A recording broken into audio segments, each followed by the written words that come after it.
I'll get started then, Louise, and I'll spend a few minutes talking about the different course options that VIVA has, and then I'll hand back to you for the remainder of the presentation. So welcome everyone to today's free MCS webinar. It's a kickoff event for the May 2024 MCS, so the management case study. So for those of you who are going to sit the exam, or maybe you're just thinking about sitting the exam, this is a very useful event. Louise is going to walk you through, I think, the first half or so of the pre-seen document that CIMA has just recently released. So this is a free event, as I said. It's being recorded. The recording will be shared with you on Monday. Feel free to share it with other students or people you might know who are interested in taking the exam. And if you want to sit the rest of this course that Louise is doing, there are a few options, and I'm going to talk about those options. By the way, Louise is going to be your course tutor. She can talk a little bit about her own background, but needless to say, she's a fantastic tutor. She's been teaching the MCS for a while now with VIVA, and students are really happy with the MCS course. And we're delighted to have Louise again for the May round. I'm the CEO and founder of VIVA Financial Tuition. We've been around for 7.5 years at this stage, and really where we've built our reputation in particular is with the CIMA case study courses. So over that time, we've had thousands of students pass the exam. We've had many world prize winning students. We've very high student satisfaction scores. We've won numerous awards over that period. We're a credentialed provider, so I would encourage you to go check out the numerous reviews from students on independent review sites like Trustpilot, where you'll see that VIVA has a 4.9 out of 5 rating, which is one of the highest, I believe, for tuition companies in the UK and Ireland. There are only a handful who achieve that kind of score. So what I'm going to do is I'm just going to share my screen and talk about the different course options if you want to keep going with this course after today's webinar, okay? So let me just see.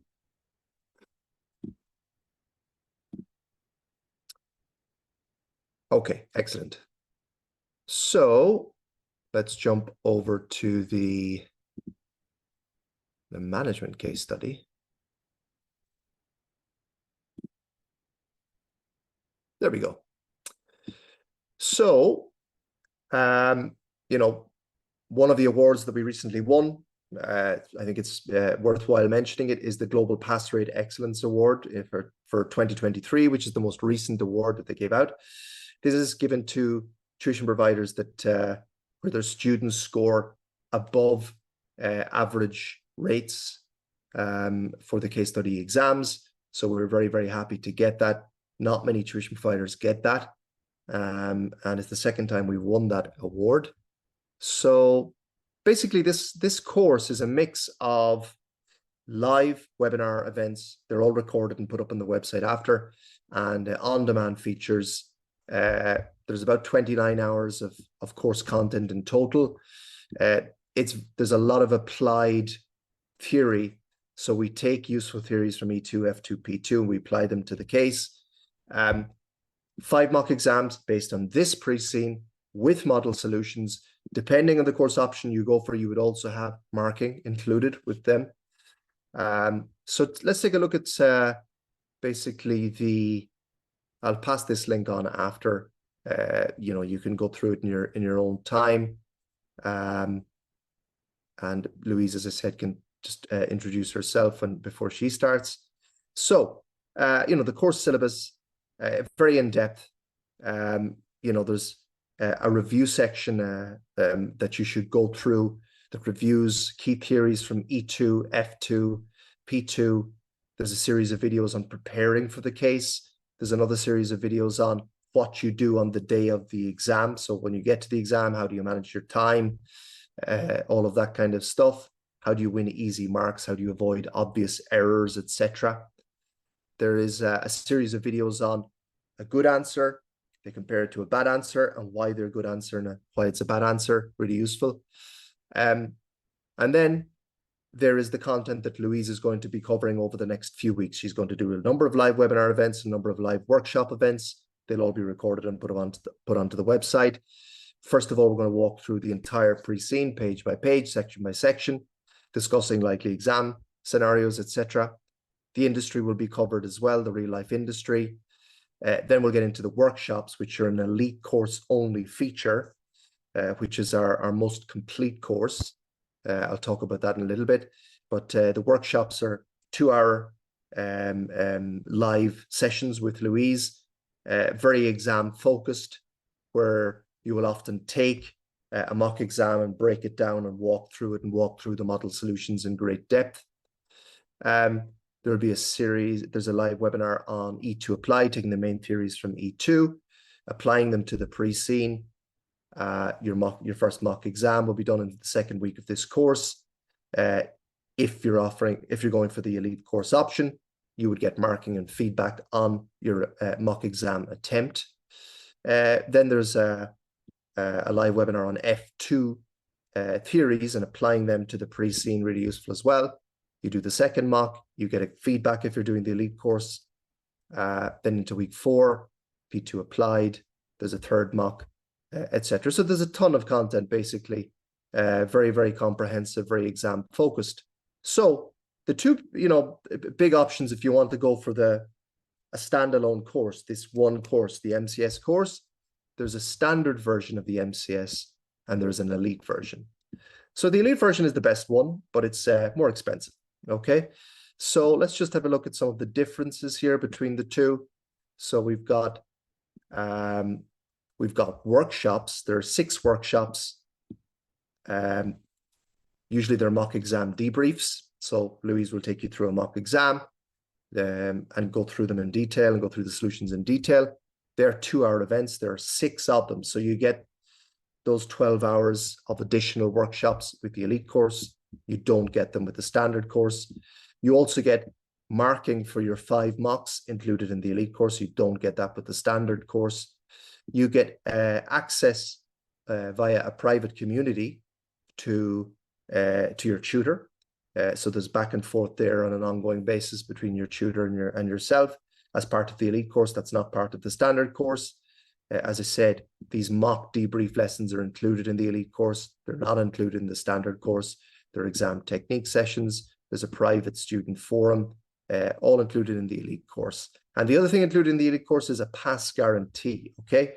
So if you go through the elite course and for some reason you don't pass this time, you will get free access to the August 2024 elite course, okay? So you have that insurance with the elite course. And then the other elements are the ones included in the standard course. They're also included in the elite course. You get on-demand video lectures, okay? Everything was recorded and put up onto the website. You get a tutor annotated pre-scene. You get access to those E2, P2, and F2 applied webinar events. You get 5 mock exams with solutions, but they do not come with marking if you go for the standard course option. You get downloadable course notes and you get objective theory reviews as well. Okay, so they're both very good. The elite course is the better option. It's the more complete option. So it just depends on your preference. So maybe if you've struggled in the past with the MCS, or if you want to score very high marks and absolutely guarantee a pass, the elite course is the best one. Whereas if you want something a little bit more, a little bit less involved, a little bit less intense, the standard course is a good option.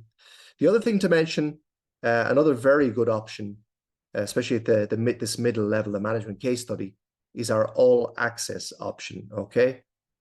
So all access, just trying to see if it's included here. No, let's just jump back to that over here. So the all access option basically includes all 12 CIMA courses from E1 at the lower level all the way through to the SCS. And it gives you 1 year of access to all of these courses. Now, they're standard courses. They're not elite courses, okay? So the MCS that would be included here would be the standard MCS course that I just talked about there, not the elite course. Nevertheless, this is by far our best value for money offering. It's our most popular product of all, the CIMA All Access 1 year membership.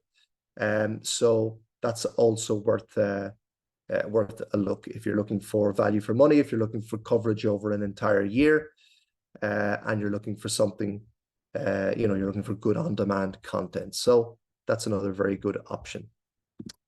So let me just see if there's something else down here. Yeah, if you want to enroll for the elite course, there are two payment options. You can either pay £699 upfront and you get access to it, or you can pay an initial deposit of £199 and then you can pay £600 over 6 months. Okay, so there'd be 6 £100 installments if you want to spread the cost out.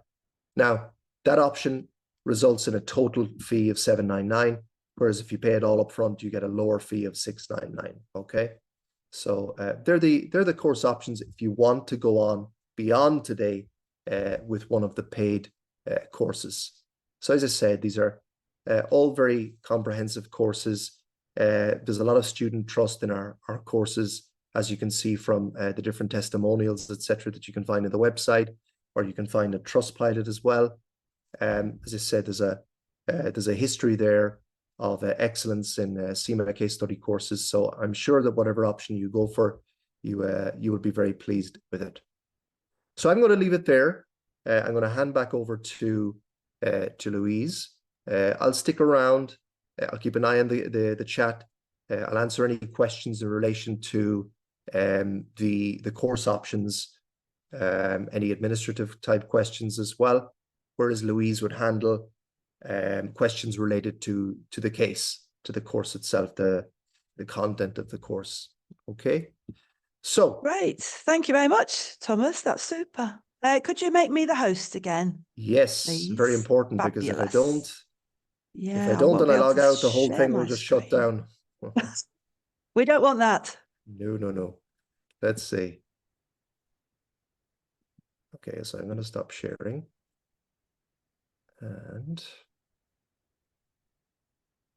it's this button.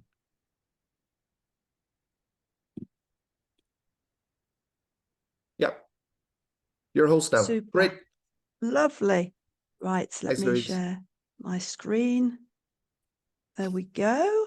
So hopefully we can all see my screen there with Flatthall and its logo. Well, yes, as Thomas said, welcome to our course. So yes, I'm Louise. I've been teaching CIMA case studies since actually CIMA first introduced case studies, which was a long time ago. So they started at the strategic level, and initially CIMA had a case study just at that level. So I've been teaching that for years. And then when they introduced the lower level case studies, I moved on to those as well. So I've been teaching CIMA for far too many years. Over my time, I've focused on the E pillar, the P pillar at times, and the F pillar. Lots of focus at the moment in my other teaching on the sort of E and F pillars, and in other qualifications, sort of those topic areas. So I've got lots of technical background, which is good, I think. I've got quite a lot of experience, obviously, of years and years of these exams, so that's good. And a lot of understanding of the exam technique, really, that we need to be able to successfully pass this exam. So that's me. I love teaching case. I really look forward to seeing what the pre-scene is all about. So every time there's a new pre-scene, I find out something about a new industry. So I think it's a really good exam. And it's a good exam because we're going to be tested on our management level knowledge, so E2, P2, and F2. But we're going to be tested on that in a far more practical way than we are when we do our OT exams. And of course, in real life, as an accountant, you're going to be using your skills that you've gained studying CIMA in a real life situation. So great exam to make sure that we can really apply our skills and knowledge and concept from E2, F2, and P2, but in a practical, common sense, and also well-justified way. We can argue why we think this is a good idea. We can explain it. And for us, this time around, we're going to be doing that in relation to our company called Flatthall. So this morning, we're going to be looking at half of the pre-C. So we'll get roughly halfway. Just depends sort of how we go. Then the second meeting that we have, if you do join one of our courses, we'll look at the industry, the real life industry, just so we can get a better understanding of, in reality, what is going on in this industry. And then we can understand how Flatthall is doing in relation to that industry. We can understand perhaps what Flatthall could also be doing. What are other companies in this real industry actually doing at the moment? Are they doing things that perhaps the examiner might suggest for us in the exam? So the second session will be the industry analysis, and then the third one will finish off by going through the second half of this pre-scene. So if you sign up to one of our courses, those sessions will be the ones that are coming next. Okay, then. So what I'm going to do is I'm going to go through this pre-scene. I'll hopefully be getting very excited about it, and hopefully getting you very excited about it. We'll look at how different areas of P2, E2 and F2 might be tested. And we'll think about different potential exam scenarios as we go. Now, as we are doing that, I'm sure you might have some questions. So any questions that you've got to do with the actual payment for courses, or how do I book, those are best directed to info@vivatuition.com. And Thomas has put that in the chat box. But any questions about the pre-scene or MCS, if you want to put them in the chat box, then at the end of this session this morning, I will look at those questions and I will answer as many as I possibly can. But I'm not going to stop as we go through this pre-scene and answer questions as we go, because it just disrupts our thinking.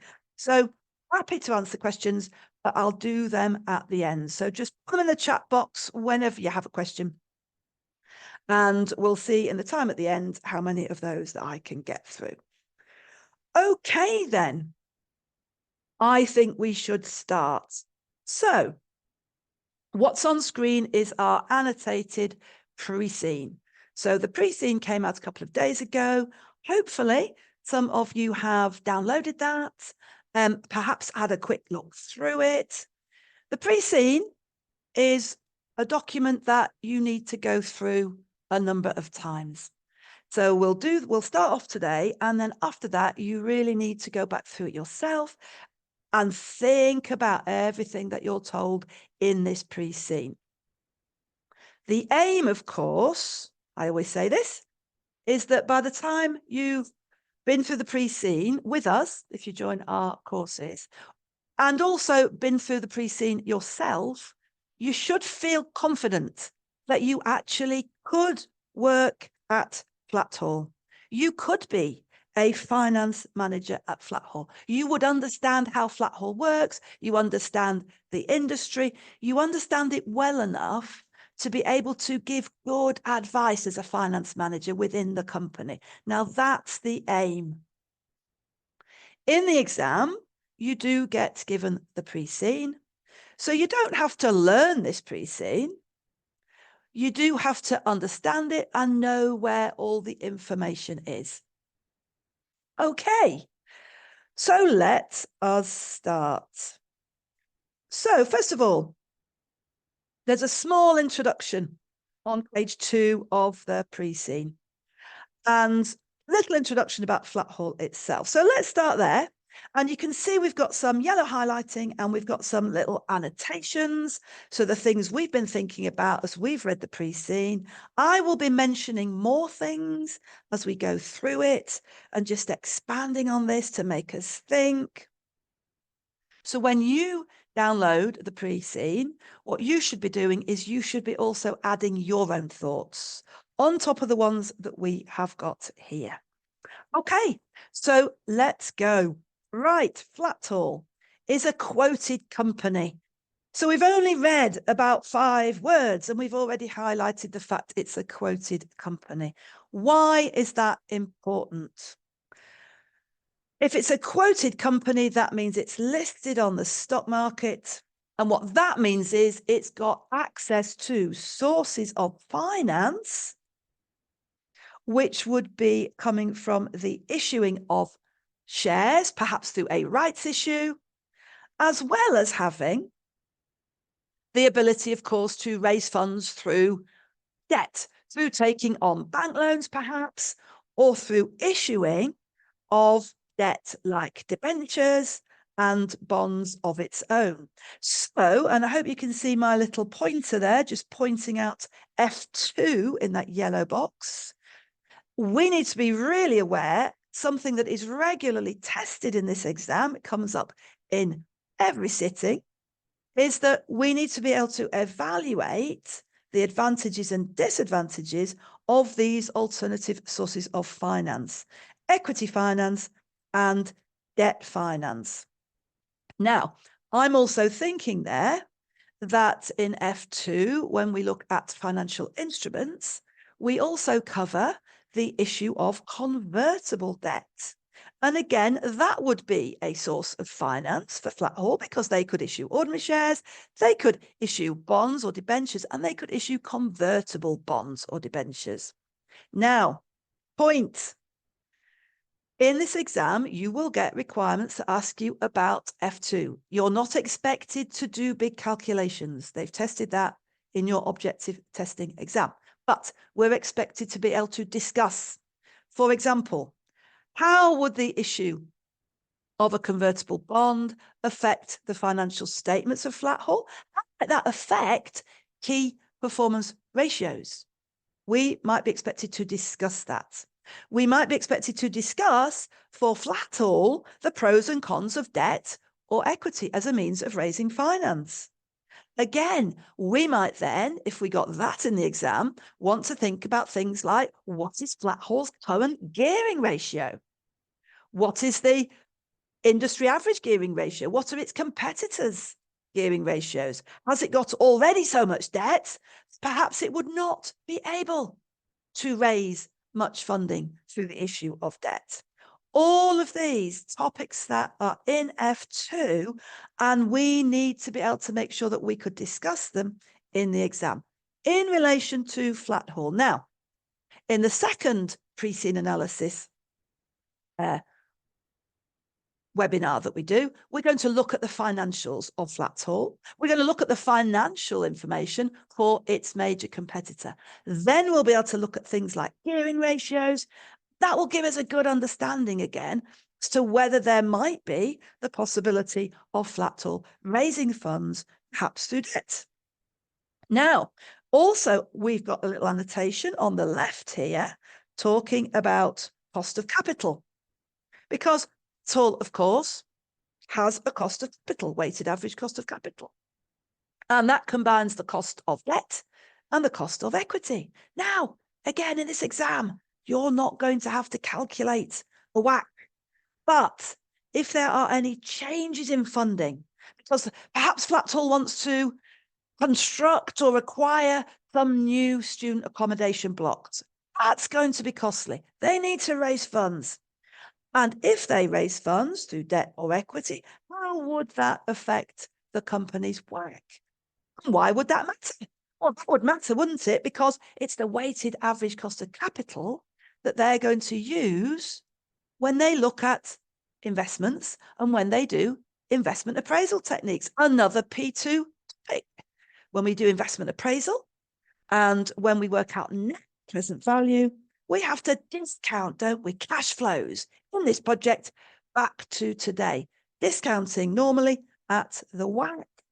Well, how is that going to change if we raise debt and equity? And also, separate point, because Flatthall is quoted, it has a share price on the stock market. Now, we know share prices in reality every day can go up or down, depending upon all kinds of things. Perhaps there's a piece of media, a report in the news about Flatthall, and it's not a good one. Is there something that's happened in one of their accommodation blocks that is a big health and safety problem? Does that affect the share price? important point, changes in that share price will affect the cost of equity, and that will affect the WACC, and that will impact upon investment appraisal and what future projects might or might not be deemed to be acceptable. So we've only read 5 words, but we're already thinking all about the underpinning P2 and F2 elements that could be relevant in the exam. And these things I'm talking about here have been tested regularly in past exam sittings of this exam. Okay, let's carry on. So they own and operate 174 residential buildings.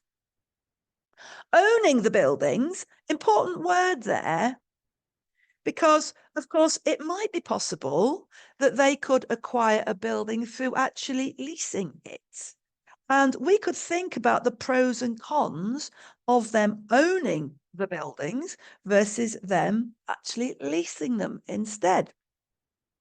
Certainly, if they were to decide to lease a building rather than own it, it would be less capital intensive. They would need less funds to do that.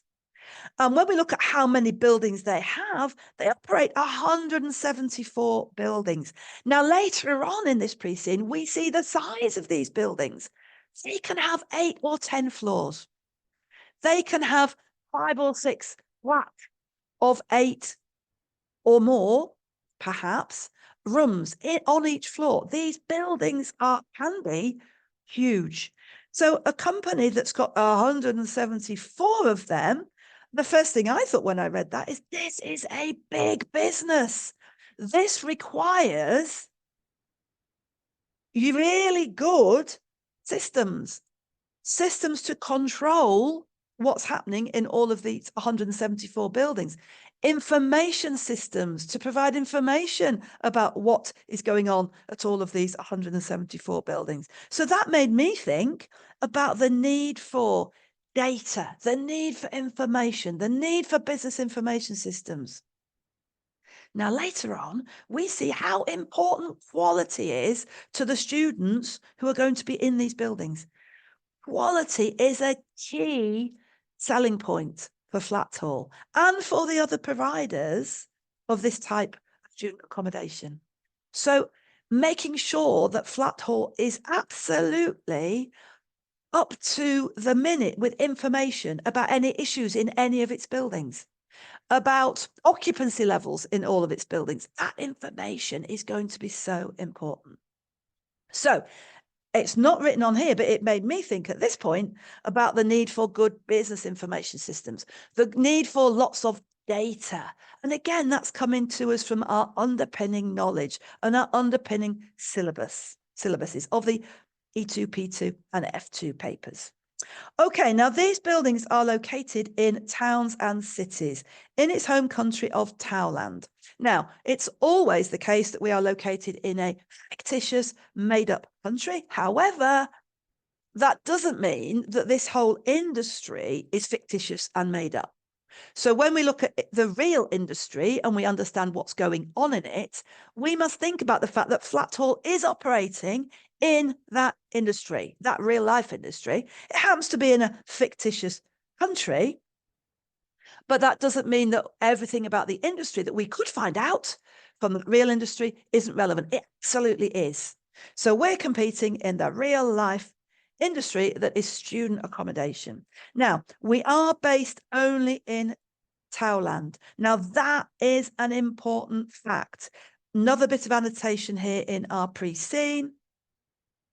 Currently, Flatthall only operates in Thailand. But what if in your exam, one of the questions is about the proposal to construct or acquire buildings overseas for student accommodation? Or a bit of F2, what about acquiring an existing accommodation provider in another country? So expanding through acquisition. Now, of course, in F2, you've covered all about acquisitions. And you've covered all about foreign currency and acquiring overseas subsidiaries that are denominated, where their financial statements are produced in foreign currency. So an F2 requirement could be for you as the finance manager to explain to the directors of Flatthall what will be the impact on the consolidated financial statements if they do indeed decide to acquire this overseas student accommodation company. So again, you're not going to have to do the calculations. You're not going to have to work out any gains or losses in the year on the consolidation of an overseas subsidiary, but you're going to have to explain to the directors how that would impact the consolidated P&L. What would be in the consolidated statement of financial position for this overseas subsidiary? So quite a lot here just in that very first sentence for us to think about, and implications for the exam. Now, it tells us that the buildings are subdivided into flats, and I know, because obviously I've read the whole of the pre-scene a few times, that these buildings are divided up into a number of flats at each floor, and then they've got perhaps 8 or 10 floors, and they rent them out to full-time students. Now, as soon as I see the bits about they rent them out to full-time students, that makes me think about revenue recognition. Renting out to full-time students, students are going to be paying for these flats. Of course, how Flatthall recognises the revenue, whether students pay monthly, do some students perhaps pay the full year in advance? And that would make me think about the possibility of the examiner testing me about IFRS 15 and revenue recognition, which the examiner has tested many, many, many times. Okay, then. So this accommodation is rented to students in nearby colleges and universities. So Thailand's currency is the T dollar, and the law requires that all companies prepare financial statements in accordance with IFRS. So again, that's just reminding us there about the importance of all the IFRS standards that you covered at F2. Any of those could be tested in your exam and have been tested at virtually every sitting. Okay, as always, you are the finance manager at Flatthall. What does that mean? It means you're responsible for medium-term decision-making and management of performance. You're responsible for giving advice to the directors, and the type of activities that you're going to be involved with, here they are in our yellow box here. So monitoring the implementation of strategy. Now, let's think there about something that is regularly tested, which is if Flatthall was going to introduce a new set of KPIs to manage its performance, or to manage the performance and assess the performance of part of its business, one of its departments. What about the introduction of a balanced scorecard? How might a balanced scorecard Flatthall to monitor the performance, for example, of all the staff who are located within a certain building and are therefore day-to-day assisting the students and helping and supporting with the running of that building? The balanced scorecard help Flatthall to monitor their performance. What kind of KPIs could be introduced that would help Flatthall to monitor the performance of those people? So monitoring, KPIs, balanced scorecards, all relevant. Similarly, medium-term focus, we might have to advise about investment appraisal. If the directors are considering a new investment, a new project, we might have to advise about that investment appraisal. We might have to think about the relevant cash flows that we would need to bring in order to give that medium-term advice about should the board of directors invest in that? What would be the cash flows to consider? That's all advice that the financial manager might need to do. And it's all advice that's coming from your underpinning P2, E2 and F2 syllabuses. Okay, then. Longer term finance, we've already mentioned debt versus equity. Risk, big topic. Thinking about P2, also a bit of E2 in there. Different elements of risk, different types of risk. And as we go through this pre-scene, we will see lots of points, little pointers towards different types of risk, regularly tested in the exam.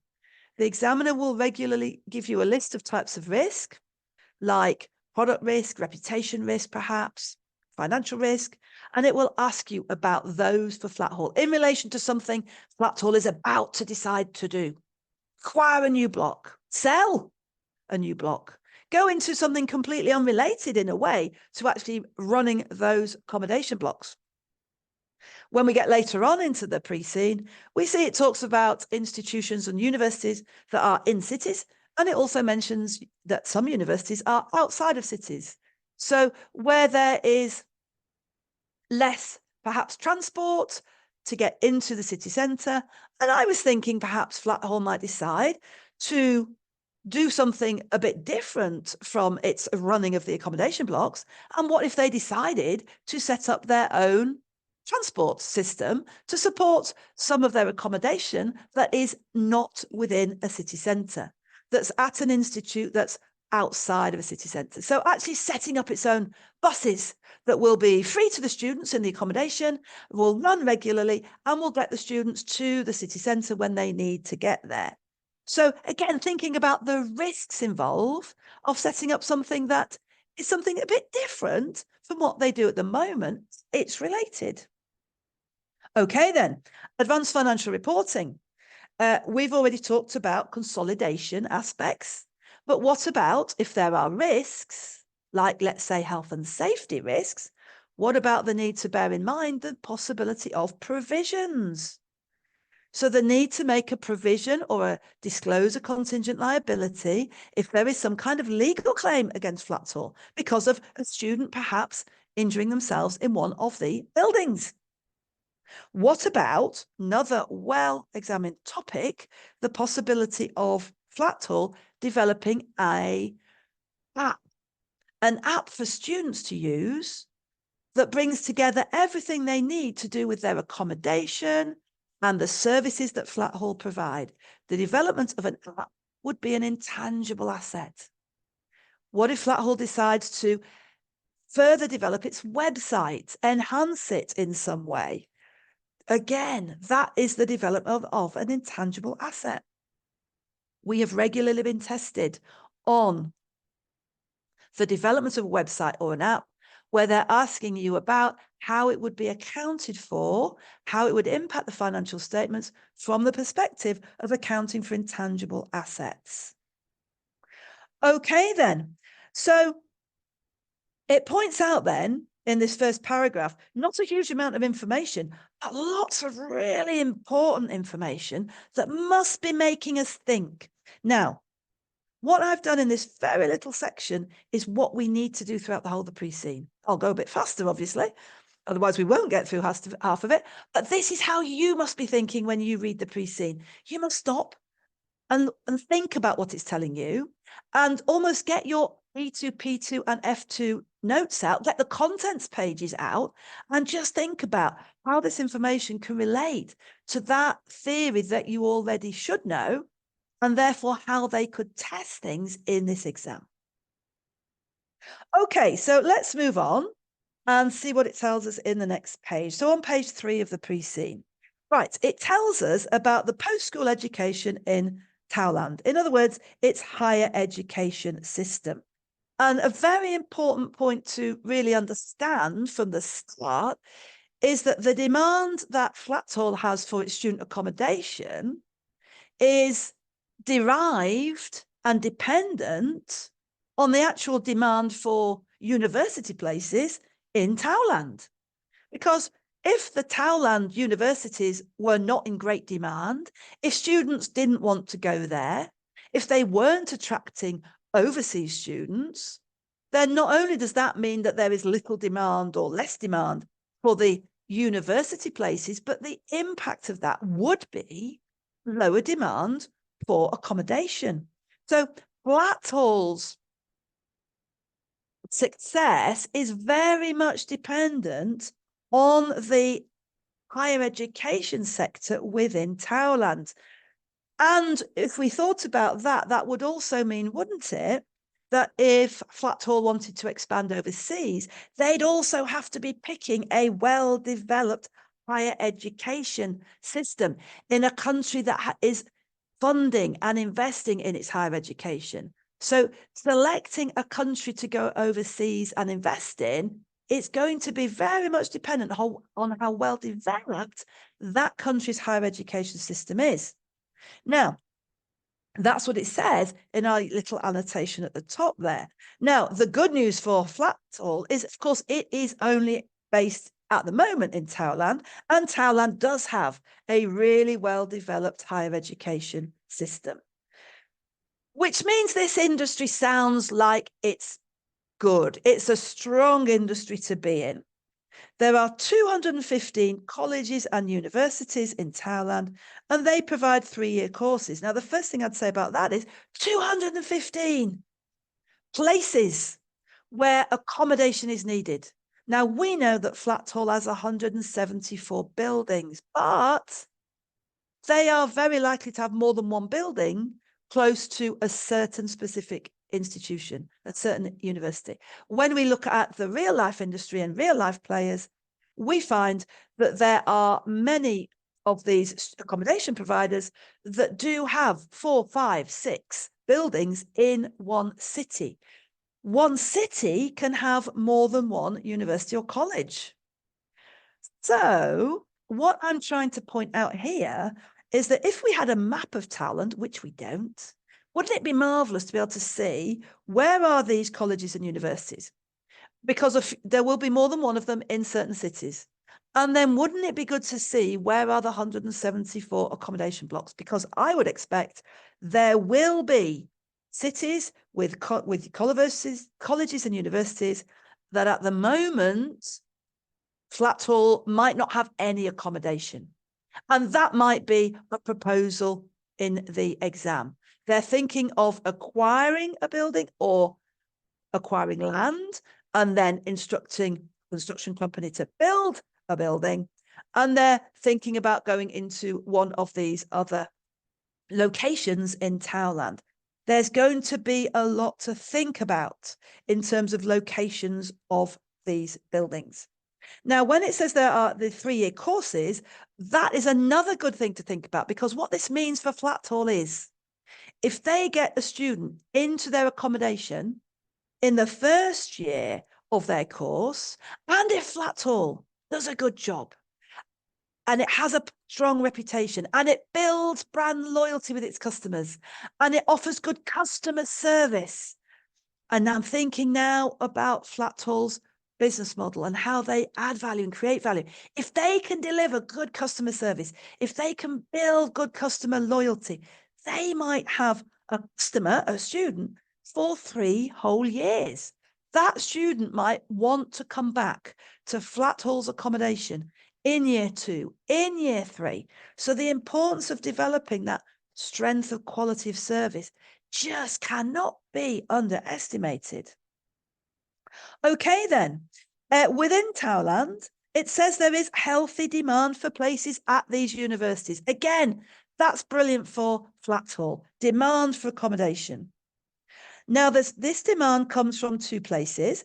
It comes from the domestic country of Thailand, where the home students then stay in Thailand and continue their education post-school by going to universities. And it points out a large proportion of the Thailandian students do stay in higher education and will go to universities in Thailand. So there's one element of Flatthall's customer base, if you like. It is students from Thailand who stay, but rather than living at home, they want to move into independent accommodation. Now, of course, accommodation is going to cost, and students will not necessarily have a huge amount of disposable income. So the next bit is quite important, that the government in Thailand subsidises course fees. Now, what does that mean? It means if the fees are subsidised, then the student will have more income to be able to spend on accommodation. Now, I immediately when I read this bit thought that's good. But of course, what could happen here is that the government might change its level of subsidies, reduce them even, and that would give the home student less disposable income, and that might affect demand for Flatthall's accommodation. Now, Flatthall's accommodation, we found out later, is not the cheapest option for the student, but it is probably the highest quality option for the student. But if the government subsidies reduced, perhaps more students would look at the other cheaper accommodation.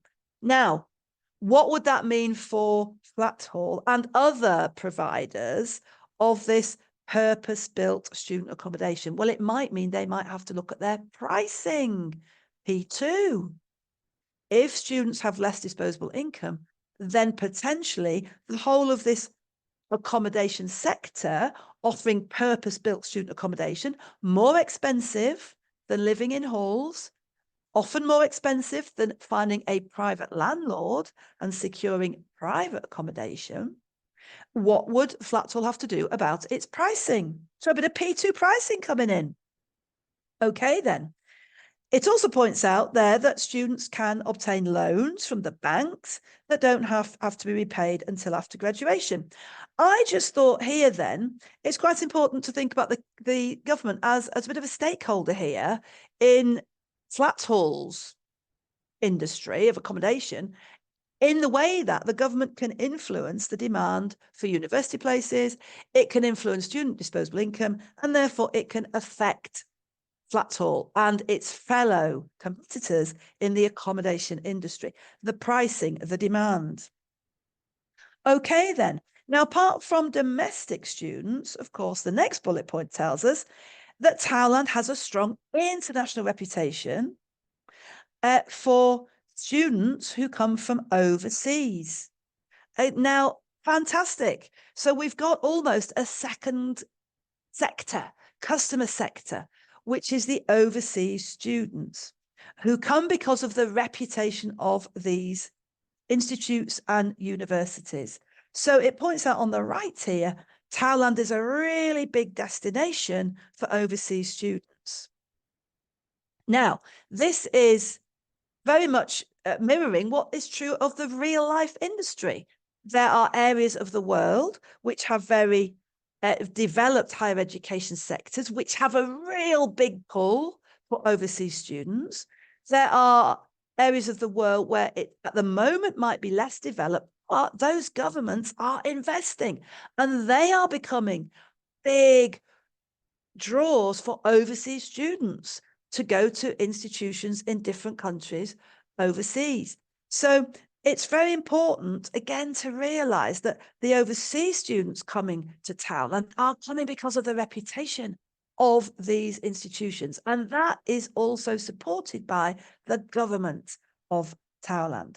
Now, for Flatthall, I just thought that this little point here about the fact that there are these two different types of student makes me think that Flatthall must make sure they really understand their student base, because what an overseas student might want from its accommodation provider might be a bit different from what the domestic student might want. If I was an overseas student, I'm going overseas for the first time to live by myself. I might never have even visited this country before. There's a lot of support, perhaps, that's going to be needed for that student. Now, the university, hopefully, offers a lot of this support, but shouldn't the accommodation providers like Flatthall also be offering the levels of support and services that the overseas student might need? For example, they might come over to a university without knowing anybody. They've got no one they know, no other friends who have come with them. They don't know people who live anywhere near this university. So the need for social interaction, social activities is high.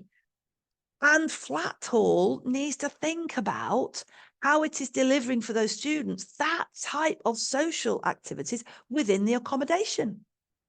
So other aspects. What about the supporting of these students in setting up bank accounts? Now, hopefully the university does that, but perhaps Flatthall can offer more than its competitors if it started to offer more of these types of services, which particularly perhaps the overseas students would find really, really important. Now, when we look at this little graph, what we're looking at is the growth of full-time students within Towerland. And things to point out here. First of all, it is a growing market. So as the demand for students and as students taking university degrees in Towerland grows, well, of course, the knock-on impact is there's more demand for accommodation. So this is showing us the overall increase in students, the overall increase in demand, therefore, likely demand for accommodation. Some of these students might live at home, and it tells us about that a little bit later on. But overall, there is growth in this market.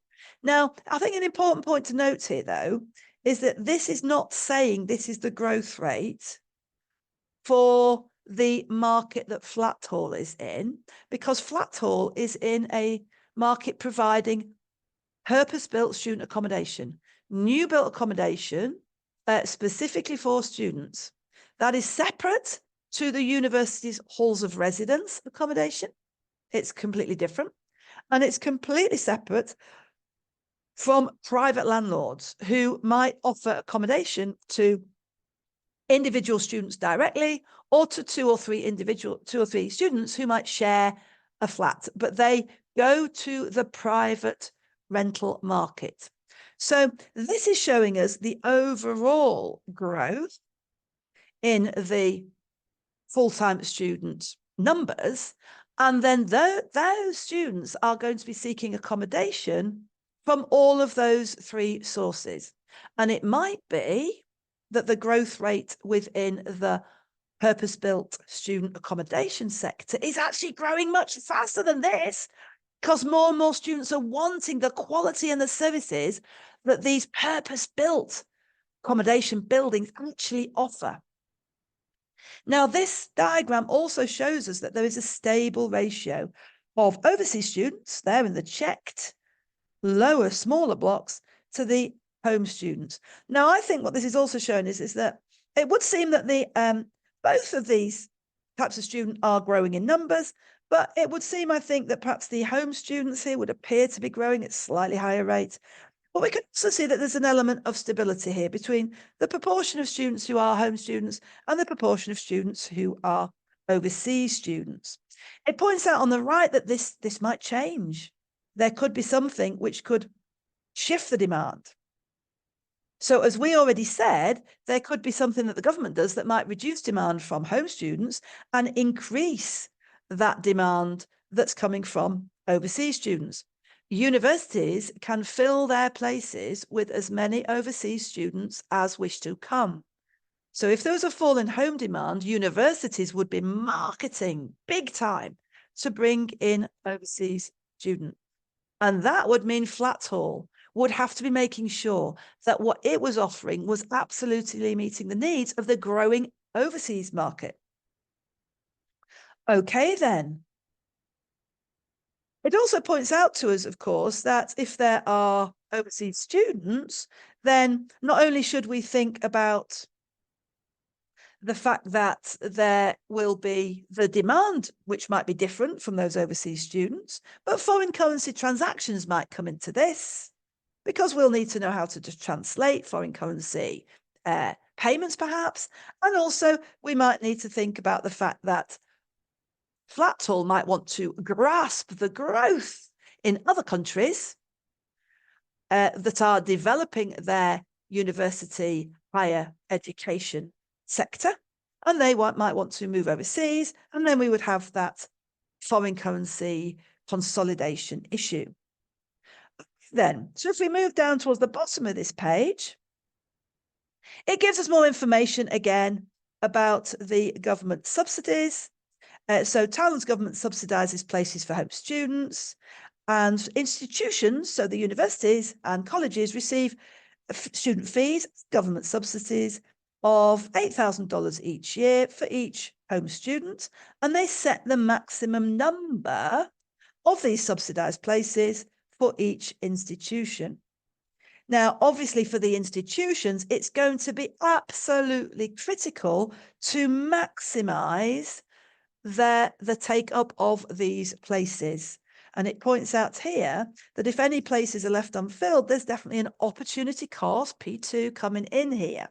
Now, that's talking about the universities. They need to fill their places. But I think we can easily translate that into what we're looking at, which is the accommodation. Because, of course, it's vitally important for the accommodation provider to fill their places.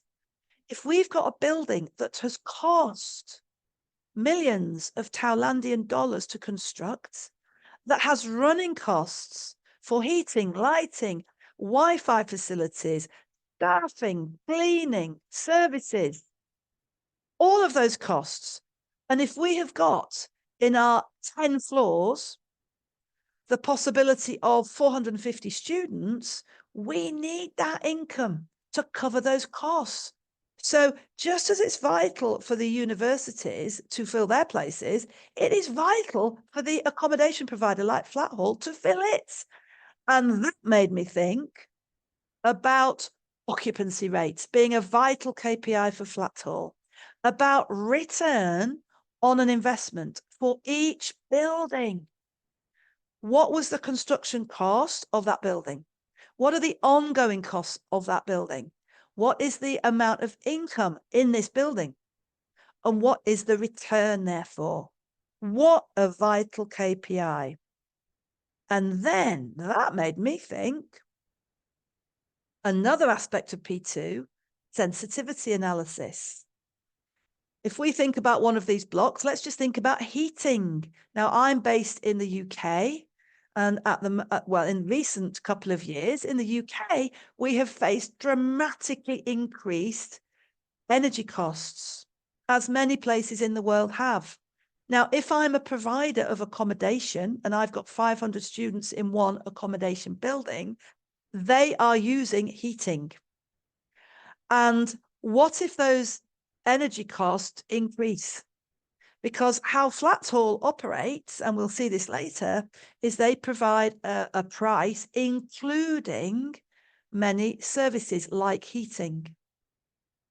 So Flatthall determines the price to charge the student, and then Flatthall incurs the cost of heating that building for the year. Very important point. What if energy prices increase during that year? Costs go up.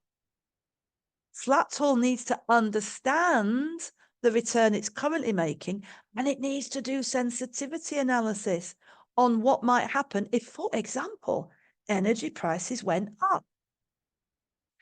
Wages and salaries rates went up, perhaps because inflation increases and the staff in the accommodation, the concierges, the cleaners, they demand bigger wages. So sensitivity analysis, another important P2 concept. Okay, then, let's move on to look at page number 4. It points out that these institutions, the universities, can accept as many overseas students as they wish. Well, I think they're going to wish to fill all their university places. So they are going to be marketing to the overseas students. Now, that made me think that, of course, Flatthall, therefore, needs to be also marketing to the overseas students. And how are they going to do that? Well, the first thing I'm thinking is they're going to have to do that themselves through their own website. So developing their website, again, thinking about developing the website, P2, project management. We want to expand the website to have a presence overseas, perhaps, or thinking about F2, the intangible asset that we are developing if we develop the website. We're going to have to market to these overseas students. Now, that then makes me think not only might Flatthall market directly, but of course, if the universities are marketing to overseas students, well, the universities are going to want to say to these students, come to Thailand, come to our university, and we've got excellent accommodation. So there's a very strong link here between Flatthall and other accommodation providers and the universities, because the universities are marketing for students. Students come to Towland because of the reputation of the university, but they will also come if there's a good reputation for the accommodation. So students want to go to a university where the accommodation available locally is poor or is very expensive, but are not offering a huge amount. So it's really important to see the real relationship between the university and the accommodation provider like Flatthall. E2, relationship management. It's going to be very important for Flatthall to maintain good relationships with these university institutions. Now, it points out in the top right, P2, pricing. Can the accommodation providers charge higher fees to overseas students than to domestic students? Now, there's a few things to think about that. You know, what impact might that have on demand? But what would it have on revenue? So sensitivity analysis. But would it have an impact negatively on reputation? Ethically, would there be some bad press in the media if there was a proposal that Flatthall was considering to differentiate pricing between domestic students and overseas students? But perhaps it might decide to do that if it's going to offer overseas students additional services, like I mentioned, to do with, for example, more social activities, more support for their social life, perhaps more support with practical things like setting up bank accounts, perhaps having some kind of financial advisory office in each block of accommodation to support not only domestic students, but the specific overseas students' financial issues. So that's a really good thought about something, again, that could be tested in the exam. Thinking about it from a variety of different perspectives. Okay, then, points out that overseas student fees vary dramatically depending on the demand for places. So different universities charging different amounts depending upon the reputation their particular university has for their courses with overseas students. And applicant numbers vary dramatically dependent on the reputation of each of those institutes. Now, I thought at this point, really important, that if Flatthall is going to be looking to expand, and it is, because we've already seen that the number of students in Towland is growing. And when we look at the industry, the real life industry, what we actually find is that this accommodation sector, student accommodation sector, is growing dramatically each year. So the purpose-built student accommodation sector is a massively growing sector. It's growing at something like 10% per annum. So if Flatthall wants to maintain its position, it's going to have to grow, even just to keep its current position in the market. What does growth mean? It means building more student accommodation or potentially acquiring other types of buildings and converting it to student accommodation. There's another thought for the exam. What about acquiring an office block near a certain university in Towland where currently there isn't any purpose-built student accommodation? And what about refurbishing it, converting it into a student accommodation block? Project management coming in there potentially from E2. So regularly in this exam, we have something suggested that the company might be going to do. It's a project, and they ask us about the issues to do with managing this as a project. They ask us about how we would establish a project team and what considerations we would have. So project management regularly tested. And if we as a company are going to keep up with the growth of this market, if we're going to seize the opportunities that this is a globally growing market, we're going to want to expand overseas even, we are going to have to think about where, because different institutions have a different reputation. That will drive the demand for places at that university, and that will drive demand for Flatthall's accommodation. So we need to think about the fact that in Towland there might be institutions where They have a high reputation and there's not enough accommodation. We ought to go there. Equally, let's think creatively. There might be some cities in Thailand where Flatthall has accommodation, but the institution there, the university perhaps, has actually found itself falling in reputation. It's not got a good reputation at the moment for students finding employment, perhaps, or it's not got a good reputation for research. If a certain university is finding demand falling, Flatthall will find demand falling, and then Flatthall might consider selling a bill. Now I've got a possibility for you of negotiating with a potential purchaser if Flatthall wants to sell one of its buildings. Now, negotiation, key topic in E2. Effective communication, key topic in E2. So communication, negotiations, really important if we were thinking about selling a building. And this does happen. If we look at the real world, we find buildings being sold between companies like Flatthall that provide purpose-built student accommodation. Now, it tells us about the academic years in Thailand. Really important to understand this, because this helps us to understand how Flatthall should be structuring its rental agreements. So students have 2 semesters when they are in the accommodation, if they are in accommodation, and they are studying. So from September to December, and then January to April. And what are they doing, the students? Well, there's an induction for new students in September. That makes me think separately about Flatthall. They should be providing induction sessions, freshers weeks for new students in their accommodation. What do they do?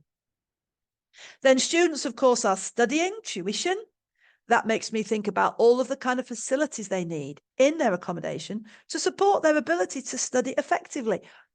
Fabulous Wi-Fi, excellent technology, base for studying, excuse me, suitable desk space, chairs, lighting in the accommodation, all vital to support that studying.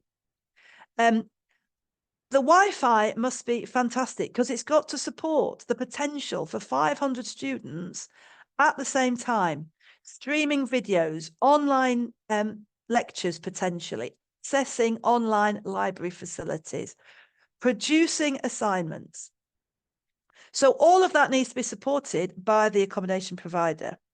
The students have got examinations. They want their accommodation to be quiet. They want facilities, perhaps within the accommodation, to be able to go to a separate floor that has a separate study area that is quiet, that is comfortable, that is an environment where other students are studying, so that the students aren't just studying in their own bedrooms, but they've got that peer support. We're all studying together. So again, I'm just thinking about all these things students are doing tells us the kind of accommodation that we would like Flatthall to be offering. Now, in the second semester, of course, they're also doing those things. There's no induction, but they're doing those other things. And that gives us the time frame that students are in their accommodation. Because from May to August is the summer vacation. Students will be graduating, so there will be some need for students perhaps to be staying in accommodation just for 2 or 3 days whilst they are graduating. They might be resitting exams. Again, that gives the possibility of students in the summer coming back needing accommodation whilst they resit exams. But apart from that, the universities are processing applications for new students. So they're taking on board the new students who will be starting in the first year in the following September. Now, that means that Flatthall needs to align its rental agreements to accommodate this particular schedule. So we would expect, I think, to see that Flatthall's rental agreements will be from September to the end of April. And then in May to August, that's when Flatthall is going to do the really important things like marketing itself to the new first years, like repairing, maintenance on all of the buildings that it has, like refurbishment potentially, where some of the buildings need a bit more than just repairs and maintenance and painting. Imagine the ongoing need to develop the technology within the block. As there is new technology to do with internet access, to do with energy efficient lighting, to do with environmental impacts of the building, Flatthall is going to have to be upgrading its building. So when we talk in the summer here about refurbishment of buildings and repairs, I think we almost need to think of two types. There's the ongoing maintenance and painting and just repairing things. And then there is the upgrading, which is going to have to happen. And if it's going to happen, it has to happen in this period. Okay, then.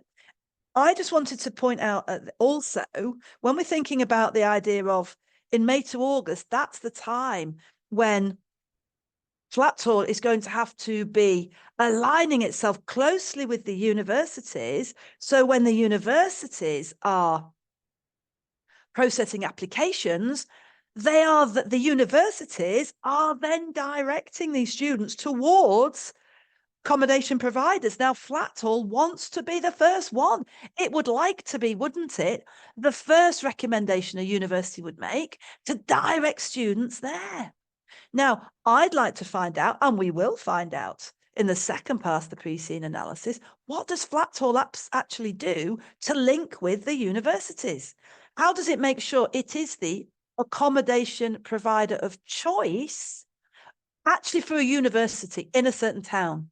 So the links with universities are absolutely vital, and making sure that the Flatthall, the accommodation provider, is linking in during this really active time of universities, marketing to students, then processing applications, really important. Now, the other thing I want to point out here as well is that some students, the speed of processing of the university of these applications by new students is also going to affect Flatthall. Because if the universities are slow at actually processing applications, of course, that slows down the student being able to apply for accommodation.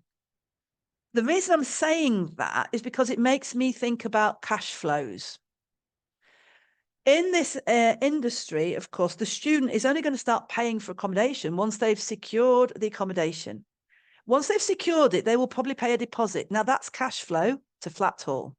If the universities are slow at processing first-year students' applications onto courses, that has a knock-on effect to Flatthall of being able to then sell their accommodation to those students and then contract with them and take deposits. So I'm just thinking about cash flow management in this really important phase of the year where Flatthall are spending a terrific amount of money on refurbishments and on maintenance and on marketing to students. And I'm just thinking about cash flow management here. When we think about all of that marketing, and let's just think about that for a moment, just at the higher level of Flatthall, they've got 174 buildings. They are in, I don't know how many towns and cities, but a lot.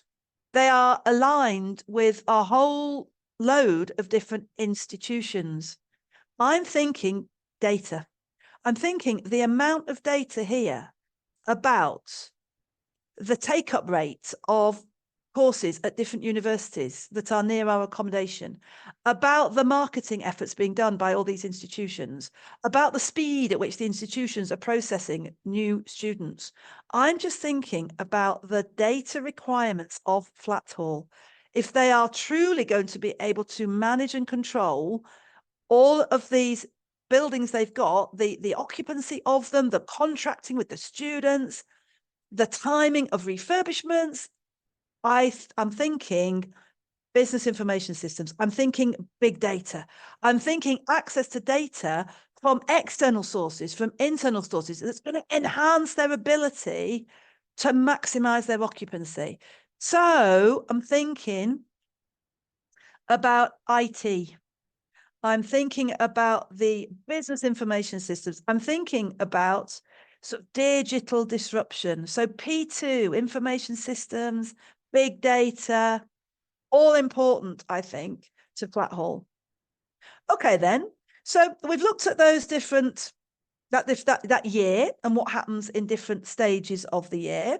It does point out here that successful applicants who've got a place at uni will need to be able to show that when they then sign up for a place of accommodation. So just thinking back there to this idea of processing applications for new students is really something that is important, because if Flatthall isn't getting those students being able to show that they've got a university place, they will not be able to contract with them. Interestingly, when we get to the industry analysis webinar, which I hope you're going to sign up for, we do find then that actually there have been real life cases of companies like Flatthall, big companies like Flatthall in this industry, who have actually in some years taken on contracts which were actually with fake students who did not have a place at university and who were not going to take up places. And there has been an issue in this industry about fake students, fake contracting where there isn't actually going to be anybody paying for that room because there isn't really a student who's just contracted for it. So that's why we need to be, as a company, making sure, so this is sort of one of our risks, I suppose, that we are making sure we do get evidence that students have got a place at uni before we contract and give them an accommodation place. Okay, then. Let's have a look at the student accommodation. So when we look at this section about the accommodation, it points out that students must attend classes and they need accommodation that's within easy commuting distance. When we think about what are the critical important points for Flatthall, is one, distance to the institution is going to be a vital aspect for a student picking accommodation. That means it's a vital factor if Flatthall is picking a location of new accommodation. It needs to be in easy commuting distance. Now, students, of course, value that. They don't want to be paying a lot to travel between where they live and where they study. They want to be able to easily access the campus and the university facilities, also want to be close to where their colleagues and friends are. So having accommodation that is clustered around that institute, no more than, let's say, 20 minutes away, is a vital USP, unique selling point of any institution, of any accommodation provider. Now, I also, therefore, that's what made me think that if there is a building that is an accommodation building that Flatthall has that is further out of travelling distance than an easy sort of 20 minutes, that is a problem. So if there's a building that is not in an ideal location, what will Flatthall do? Do they sell the building to someone else? That could be anything. It could be to be turned into offices. Or do they consider something like setting up their own transport? A nice free shuttle bus that will shuttle students to and from the campus, 10 times a day, free to the students.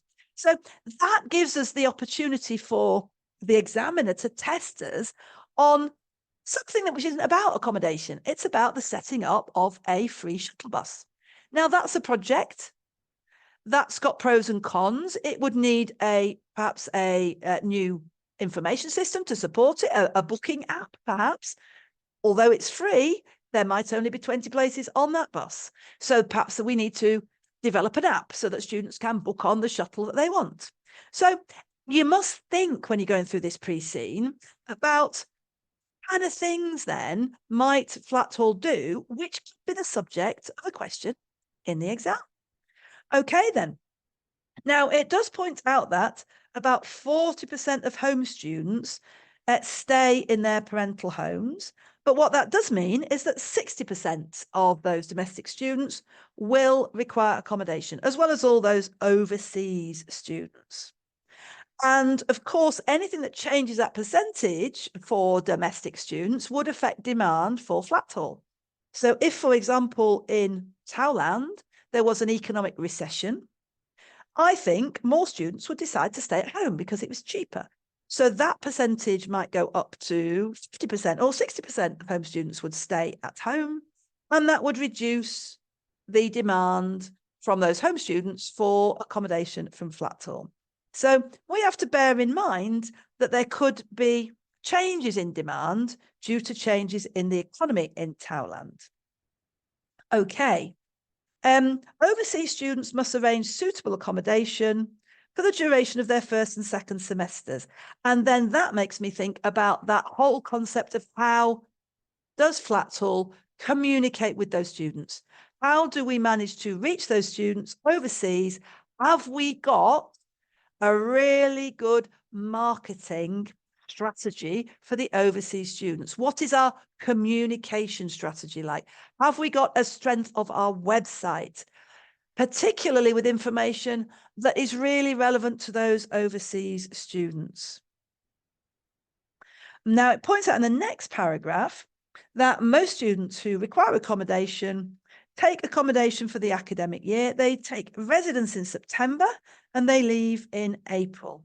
Now, really important that, because we need to understand what are the rental agreements that Flatthall offers. Does it offer rental agreements that are only for that period?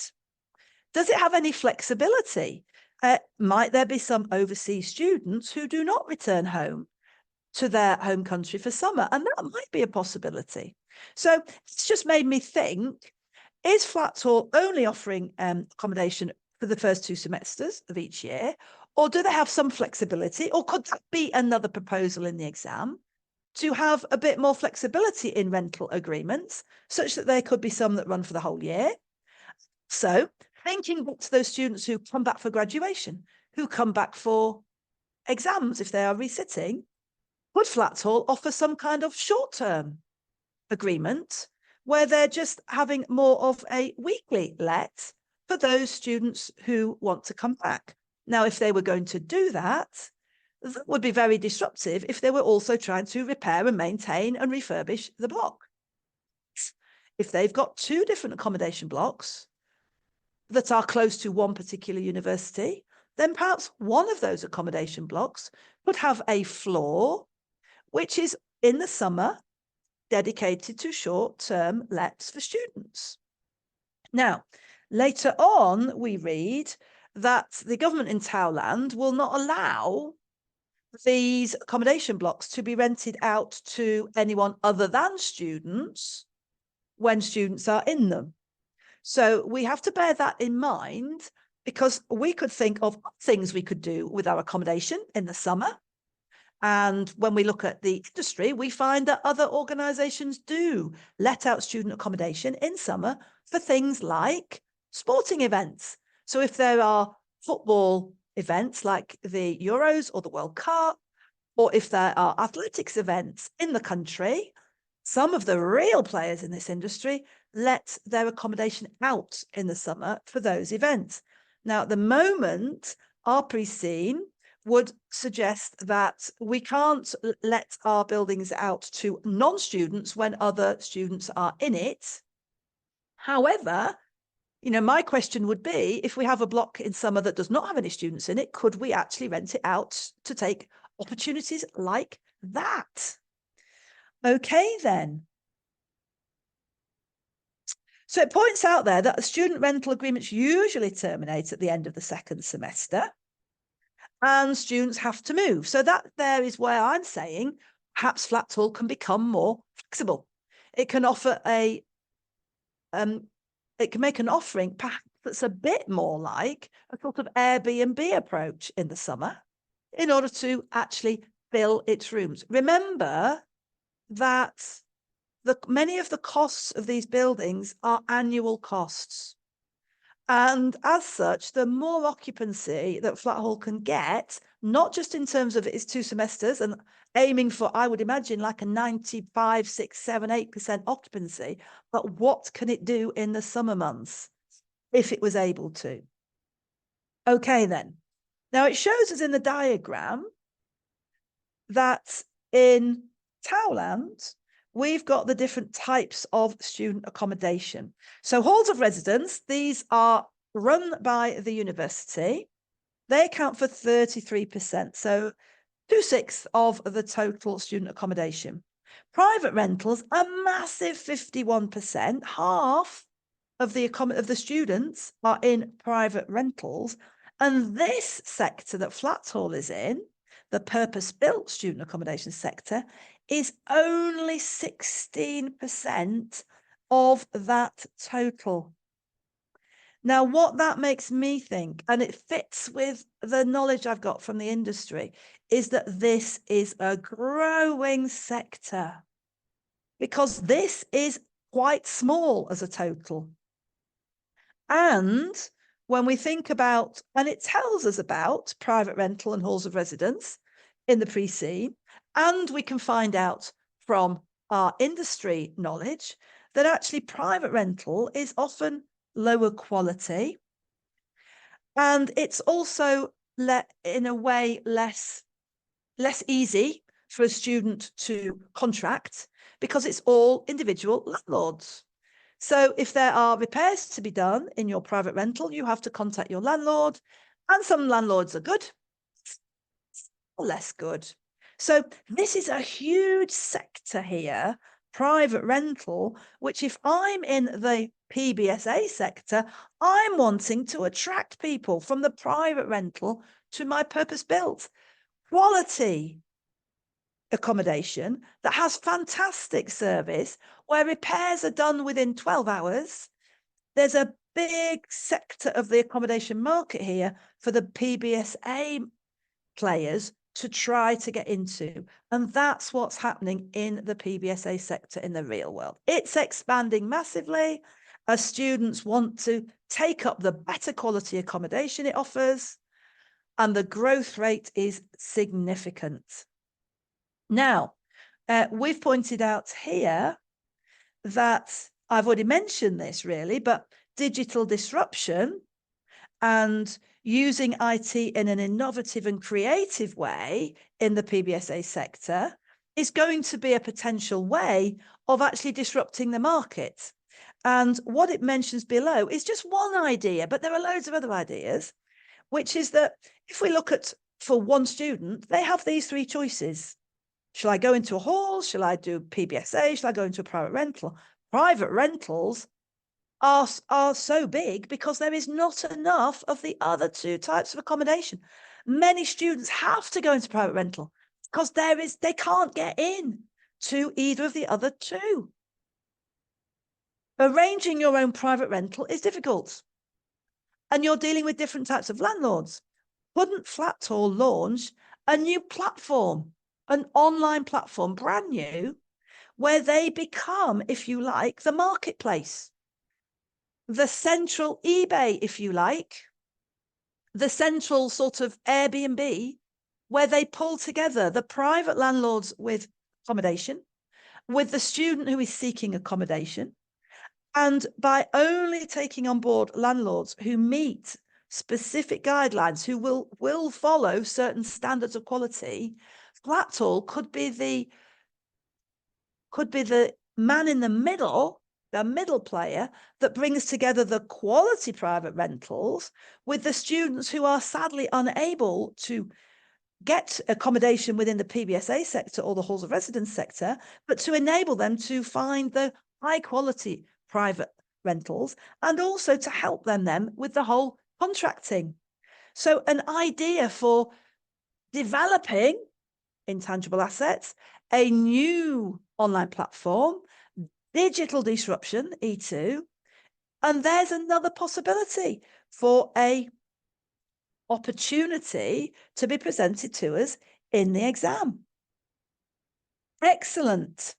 Now, what this diagram also says to me is, because we know then that the PBSA sector is growing, and there's lots of opportunities to take students who are currently in private rental. And we know that universities are taking more students year on year anyway. So the demand is growing for accommodation in general as well.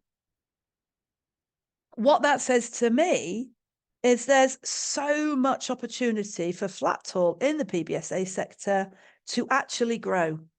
But it is going to be critical to choose the right locations, to pick the right countries if we're going overseas, to pick the right towns in those countries. And if we're staying in Towland, the town that's got good institutions with good reputations, the towns that might have not much PBSA accommodation at the moment, so little competition, the towns that have got good public sector transport, so that the accommodation could be built where there is good transport around the town, the city, and to the institutions. So picking a new site is going to be vital. And that makes me think about project management. And it makes me think about setting up a team in order to determine a new site that Flatthall is considering investing in. It makes me think about information systems. And again, that idea of big data, external data. Where is a good location for Flatthall to actually go into? Okay, so let's have a little look at the next page. Now, on the next page, it tells us about these halls of residence. So these halls of residence are the places that are owned and run by the universities. And they're very appealing, it points out, to first-year students. It's easy. There's a security, isn't there, of having your accommodation provided by the university. So it feels safe. It's easy. And as soon as you have got your place on a degree course at the university, you can easily then, through the same university's website, start to try to book accommodation with them. So the halls of residence have a big demand, usually for first-year students, but the demand exceeds available places.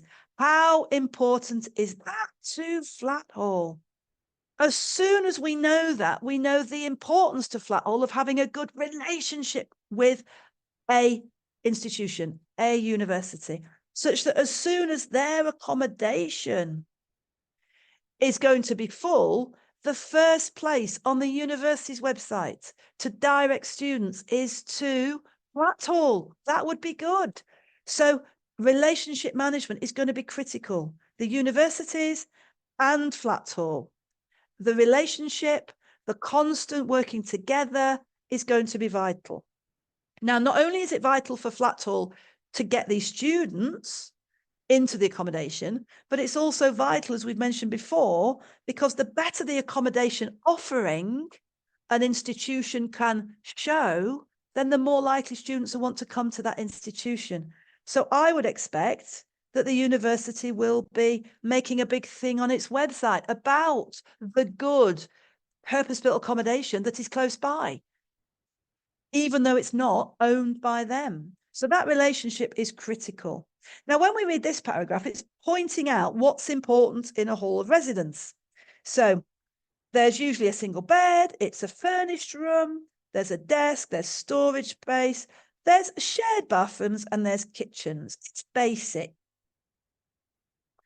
And it's going to be cheaper than it is to have accommodation in a purpose-built block of accommodation because it is more basic.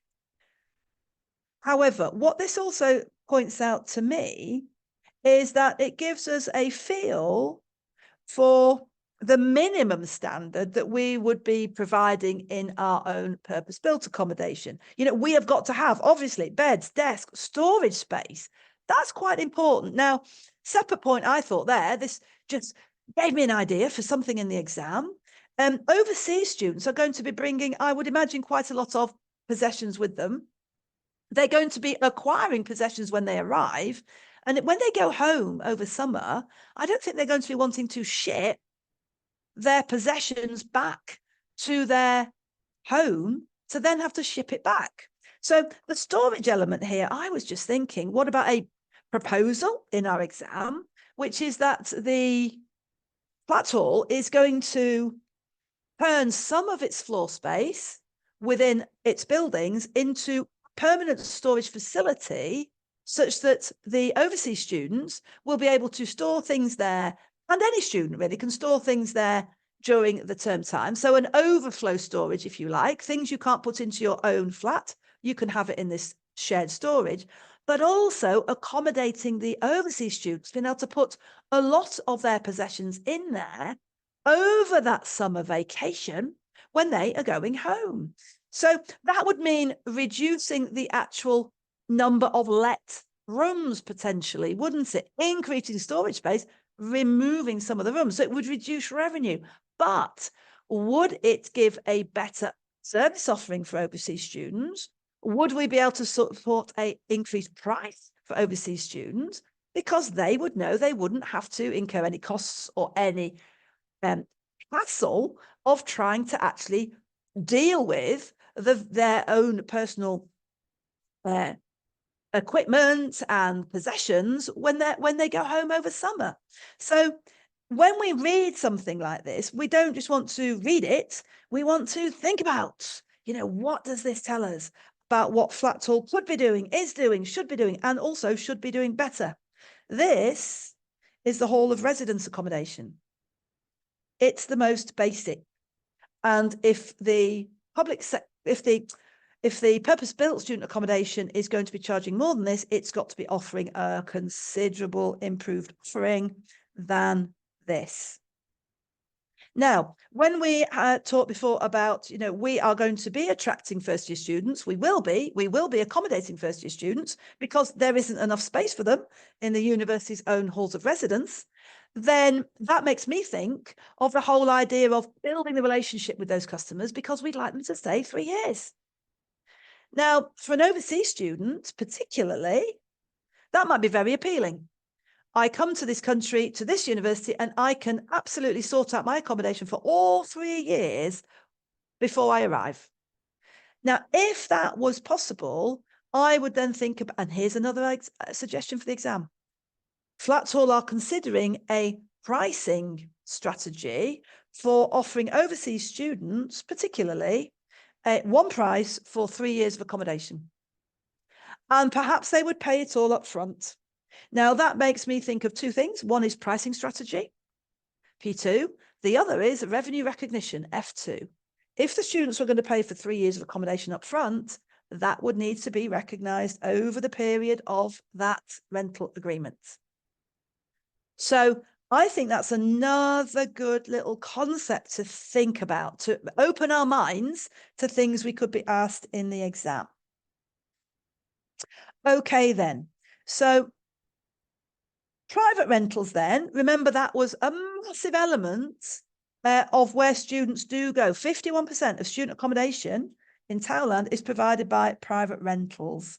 Now, there's a few things it points out in here, which is that there is constant demand and we are going to have lots of students in this accommodation because the other two, halls of residence, PBSAs, cannot provide enough spaces for students. So there are going to be lots of students in this type of accommodation.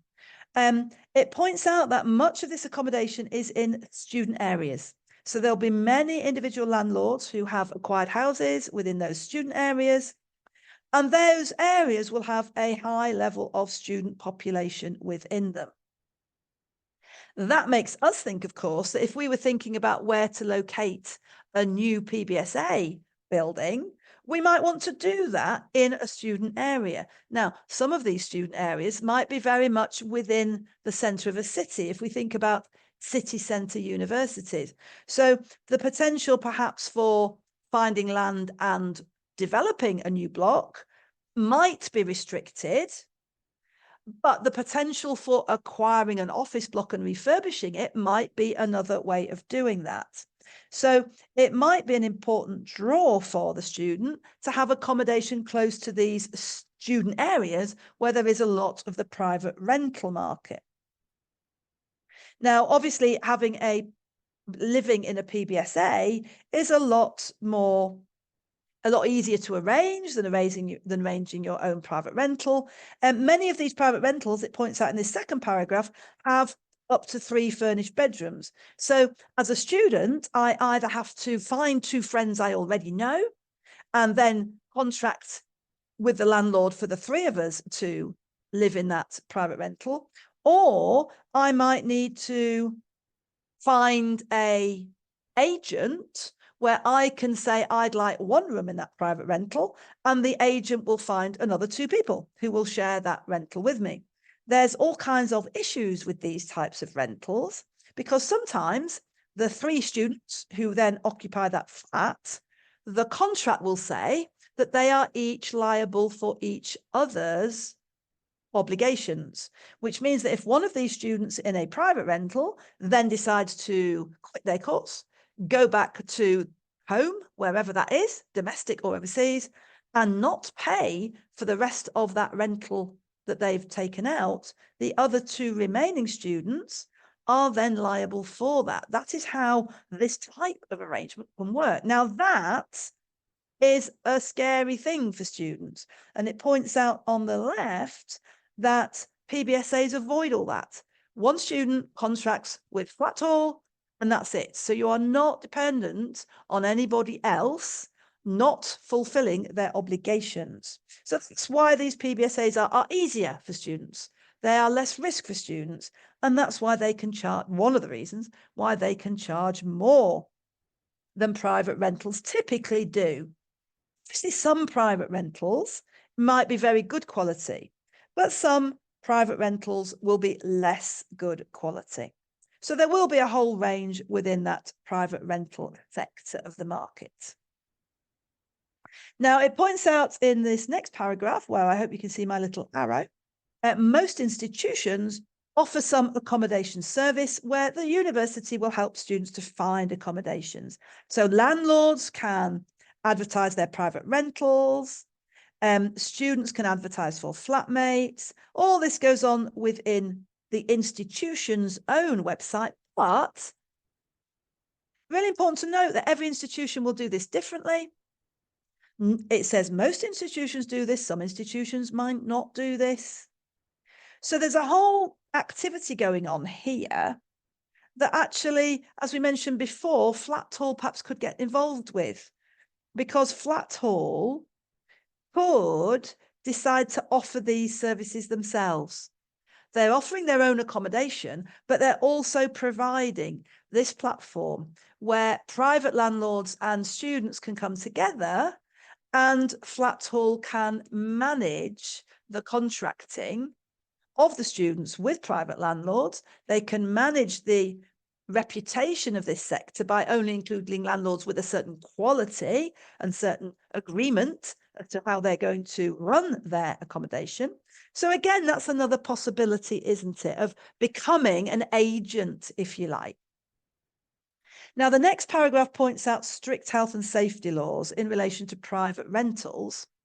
And whilst that is a point here for private rentals, of course, we ought to look at that and go, well, I'm pretty sure there will be strict health and safety laws that will also apply to the PBSA sector. So when we are building and also running our accommodation, we will have to be adhering to these laws, which then makes me think about the risks of breaching health and safety laws and the reputational impact that such an issue could have. It points out that gas and water supplies must be checked regularly. Fire alarms, safety devices must be there within the accommodation. They must be operational. They must be checked. There must be evidence. And then students' own portable electrical equipment must also be checked, and portable electrical equipment that the provider, the landlord or a PBSA might be providing. So just think for a moment about that summer vacation. Think about Flatthall's 174 buildings. It is likely that annually all of the equipment there will have to have an electricity safety check. So that someone will be going and checking every fridge, every microwave, every toaster, every television, and certificating that it is safe. Fire alarms will need to be checked. Fire Sprinkler systems would need to be checked. Detection systems will need to be checked. Safety and security systems, so locks and how people access the system will need to be checked. So yes, this is relevant to the private rental sector, but gosh, how relevant to the PBA sector. And think of us, Flatthall, managing that for each of our buildings, the resource requirements, the project management required. Okay, then. Points out here that private rentals are usually more expensive than halls of residence. They usually offer larger rooms. They're usually in an area where students socialise, as we said. They might well be in very close to the city centre, so they've got good access to bars and restaurants and cafes. And what that makes me think, of course, is that Flatthall needs to consider its offering. It's got to make sure that it offers what the students want. So, you know, larger room sizes, good spaces to be able to study, additional facilities, but it's also got to balance that with affordability. What we wouldn't want to see that Flatthall increases its prices and prices more students out of being able to afford its accommodation and seeing more students going into the private rental market. So there's definitely a balance, isn't there, between the quality of what we're offering and the price that we are charging. So really important section there, I think, because just pointing out more operational aspects of things that Flatthall also needs to be thinking about. Quite a few risks there in that paragraph about health and safety and equipment testing. Quite a few thoughts there about the cost of all that. So managing our cash flows over that summer period where all of this testing would be going on, managing our staff. So that made me think about performance management. We will have people who are cleaners, we will have people going in testing, and also managing relationships, because some of this work will be done by third parties. We will have potentially third-party inspectors doing inspections. Managing relationships with third parties, also a big element of making sure that this type of work is done efficiently, effectively, and to top quality. Now, just to point out something that often gets tested in the exam is they will make a suggestion in the exam about something Flatthall is considering doing, and it will ask you about what types of cash flows would be relevant for that decision. So when we're thinking about all these different ideas that we're talking about, really important for you to quietly by yourself just to think about, if there was a proposal of Flatthall to do this, what would be the cash flows that we would need to bring in to do any form of investment appraisal? So if we're going to build a new accommodation block, and if we're going to have all of the facilities in it that we are thinking about, that we're going to be running all the time, what would be the cost perhaps that we would need to think about for those ongoing running costs of a new student accommodation building? Okay, then let's now look at the next page. So we've got the page about the PBSA accommodation itself. So it points out that normally these organisations build buildings that are then designed for the student market. So that made me think about the relationship Flatthall must have with construction companies. That also made me think about the level of investment needed in this industry. That then made me think about the nature of investors in this industry who need access to big sources of funding. Now, when we look at the industry analysis, we find out that there are many new players entering this market, and they are organizations with access to big funding, because this is an industry that requires big funding. It's an industry that we know is growing dramatically. It's an industry which is very resilient. So the PBSA sector is very resilient to economic ups and downs. There will always be students going to university. They will always need accommodation. For that reason, this sector is dramatically growing because it's a very appealing sector. It has stable profitability, good returns. So companies here will have to find the funding to be able to construct a building. Now, look at this. We've already mentioned some of this. These buildings are divided into flats. Each flat will have 6 to 8 bedrooms. Often they will have a number of floors. If we look at that building, that looks like it's got, wow, 8, 9, 10 floors. So these are huge buildings that need to be in the right places and equipped to the right standard. So they need places to cook, to eat, to socialize. They need private spaces. And what I'm going to say to you is every year they need more, because technology changes. What we all want and what young students want is to have the latest and the best. So what's in these buildings cannot be able to be left to become old and outdated. So PBCA operators, it says, are independent of the institutions, which we know. And we know that overseas students are of particular interest to the PBSA sector, because we know that overseas students are particularly of interest to the PBA sector because, of course, overseas students would like to have accommodation that is easy to sort out. They would like accommodation that has storage. They would like accommodation that they can find and agree and contract with before they actually move over. And this kind of accommodation is certainly something that's going to be appealing for that overseas student. But as it points out on the left here, we need to make sure, Flatthall, that we have the ability to reach those students with marketing, with communications, the ability to contract with them when they are overseas. So an online platform in order to be able to arrange that rental. Now, it points out that the institutions will often have links to good quality accommodation providers. So that might include Flatthall, but it might include also their competitors. And it might include, as we already know, potentially private landlords as well. It's going to be really important that the link to the website of Flatthall actually delivers a good experience, that as soon as the potential student comes through to Flatthall's website, that website offers everything that that student needs.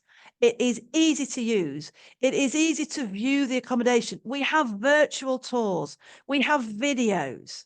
We have testimonials where students are talking who've stayed in the accommodation about it all and about the services and the accommodation within that building. That we have ease of location, we have maps, we have the ability to see how far it is from our department at the university. Our website is going to be critical for bringing in these overseas students, critical for all students, but for students who will not be able to visit the university, will not be able to visit the accommodation, absolutely vital. So marketing, unbelievably vital. Having a fantastic website, incredibly vital. Promotion of our halls of residence, the use of our website to absolutely unique selling points that are going to drive the ability of Flatthall to fill those rooms. Now, it mentions again the 20-minute walk to their university being a critical issue, says on the left, when evaluating potential sites, this is a critical issue to bear in mind. It's also really importantly in this next paragraph, talks about these concierges. Now, it talks about the fact that the concierges of each building are basically really important because they're responsible for security. Now, that is going to be a really critical factor for students. They are going to want to be moving into accommodation where all of their possessions are secure, where they are secure, where they can be in the building at night time, in the evening, and they know there is someone there on the reception desk. There is security over who is coming in. The concierges deliver that. They are vital, I would say, to this whole sector. And later on, when we see about the concierges at Flatthall, I actually am going to say, I think they are doing an awful lot. I am wondering if they are doing too much. I am wondering if they're going to go on strike. Or even if they don't do that, they are going to raise some concerns about the amount they do, which is student facing and vital in the quality of what is delivered. And then I'm thinking conflict management, E2. I'm also thinking performance management, bonus systems. How are we rewarding these people who might be critical to Flatthall? So the concierges are checking the security of everyone who comes in the building. They monitor the cameras and the safety systems, such as fire alarms. Absolutely critical these people will be within Flatthall, as it points out on the right there in our annotation. Apart from concierges, we would normally find cleaning staff in the public areas of the buildings. So they're constantly cleaning reception, they're cleaning any shared study areas, they're cleaning any shared community kitchen areas within the building. And they are constantly there keeping that building spick and span. Now, sometimes in a certain company, we might say cleaning wasn't critical, but I would say in this company, cleaning is critical because that's what the students see. And they don't want to live in somewhere that is dirty. They want to live in somewhere that looks clean and fresh and new. So the cleaning is actually, I think, one of those critical success factors. It also points out that most PBSAs also employ local contractors for maintenance. Now, there is something, again, about relationships. Flatthall is going to have some good relationships with good local contractors, local to its 174 buildings, who are reliable in doing maintenance. So when there's a repair to be done, they can be guaranteed to come in within 12 hours and fix it. That made me think about negotiations. What if we are negotiating with a new company to perhaps nationally do the maintenance of the buildings? How would we run that negotiation process? What would be important at each stage? So again, thinking about something absolutely vital within the syllabus is about negotiations, and it's been tested on many occasions. Okay, then. Now it points out next to this lovely picture of a cinema screen that PBSA buildings offer these amazing facilities. We've already mentioned these. High-speed internet access, strong Wi-Fi everywhere. Because of the need for access to course materials, emails, and I said things like streaming lectures, access to university libraries, amazing amounts of demand for the technology and the communications network within this building. Again, that made me think of a number of things. The cost of this, and to keep it up to date constantly, upgrading it made me think of risk and understanding the risks here if some of these things are failing in some of our buildings.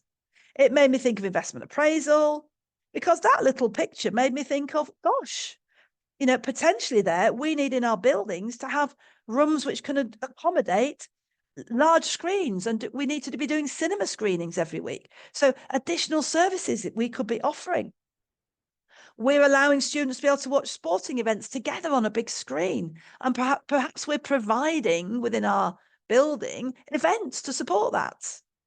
So lots of things here that are making me think of a whole range of areas to do with investments, to do with project management, to do with the operational aspects of the risks if these go wrong.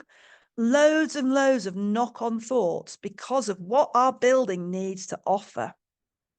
Now, this is in the next section where it points out, and we do need to have understood this point, the government planning regulations means that operators are not permitted to rent out rooms in PBSA buildings to non-students. I think that's very important, because in the exam, when we are writing answers to a question that the examiner's set, we must not say something that is stupid. Now, something stupid would be something that actually completely goes against something we've already been told. So here we've already been told that we're not allowed to rent out rooms in PBSA buildings to non-students. Now, we haven't got, at this point, we haven't got any more about that.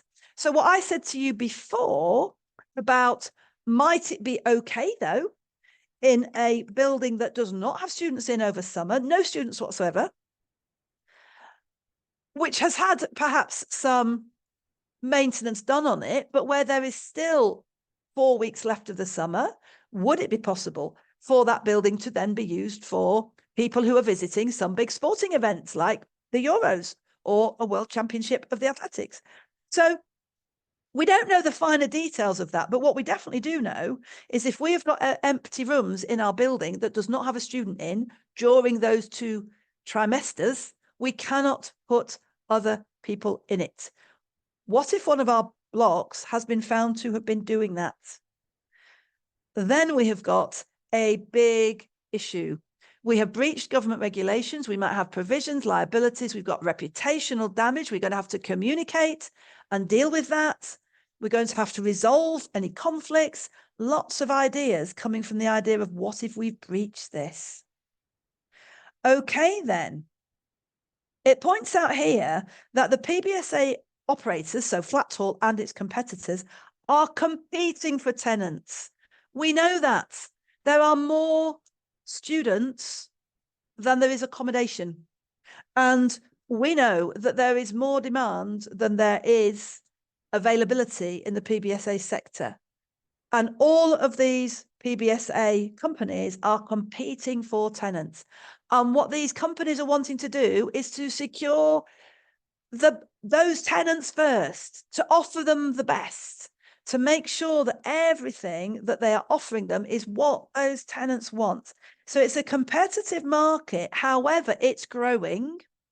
So there's no reason why these competitors, Flatthall and its competitors, cannot have 100% occupancy each. That should be feasible. So there's no need for us to think, I would say, about generally as having to compete on price. I don't think we are competing on price. We don't need to compete on price. We could all fill all of our rooms.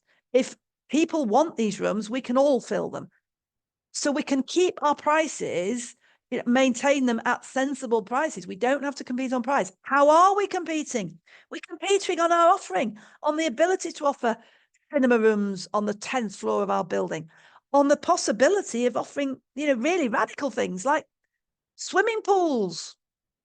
Many of these buildings in countries that have nice weather have swimming pools. Wow.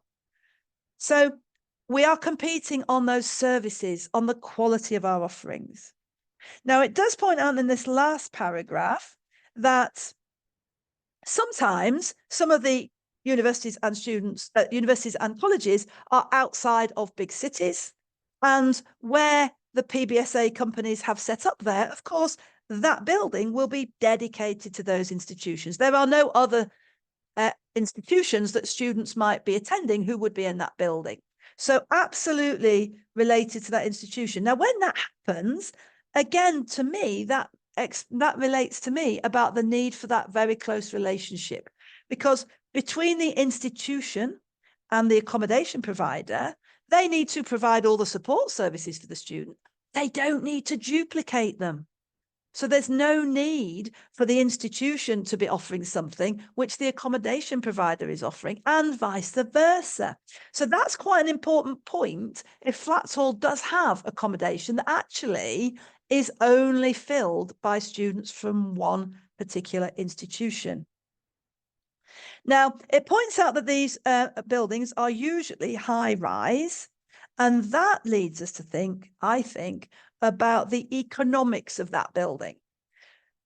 This building is going to return more if initially it took up less space. Land is expensive. The cost of investment is high if we've got a building that is spread across a big footprint. But we don't generally, it says here. What happens in this sector is we build tall, narrow, thin buildings. This makes it it makes it cheaper in that the land requirements are less. Now, what it also does is it makes us more environmentally friendly. We are using land efficiently. We are reducing urban sprawl. We are creating opportunities for sustainable design, sustainable operations. We're hopefully lowering our carbon footprint.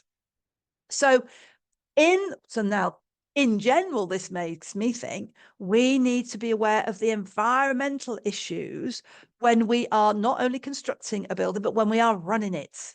We've got to be aware of the environmental impacts. Now, regularly tested F2 element is integrated reporting.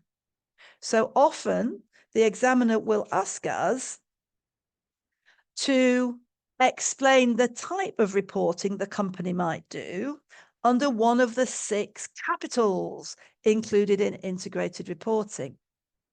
Now, here we might be thinking about this because one of those capitals, of course, is all about natural resources and how are we using our natural resources. So we at Flatthall might want to talk about the fact we build high-rise blocks, so we use less land. We might want to talk about the amazing technology we've got in our building to minimize energy usage. So have we got sophisticated thermostats to control heating? Have we got sophisticated lighting systems that minimize lighting, again, saving energy, reducing our carbon footprint? Now, they have regularly asked us in the exam to discuss a number of the 6 capitals. So you need to make sure that you know what those are. And then obviously we will be able to think about different things that Flatthall would be saying about each of those. Here, we were just thinking about that idea of natural capital. But another big thing here that I've mentioned, and I really want you to take it home, is this idea of key KPI is going to be return on investment. And that's going to be by building. Each building is located in a different town or city. It has a different economic environment. It will be charging a slightly different price. It will have different cost base. Each building has a different return on investment. All right, then let's have a brief look at this page and then I'll have got to where I wanted to get to. So if we carry on, it points out that in Towland, we have got 10 PBSA operators and Flatthall was the first and it's the biggest.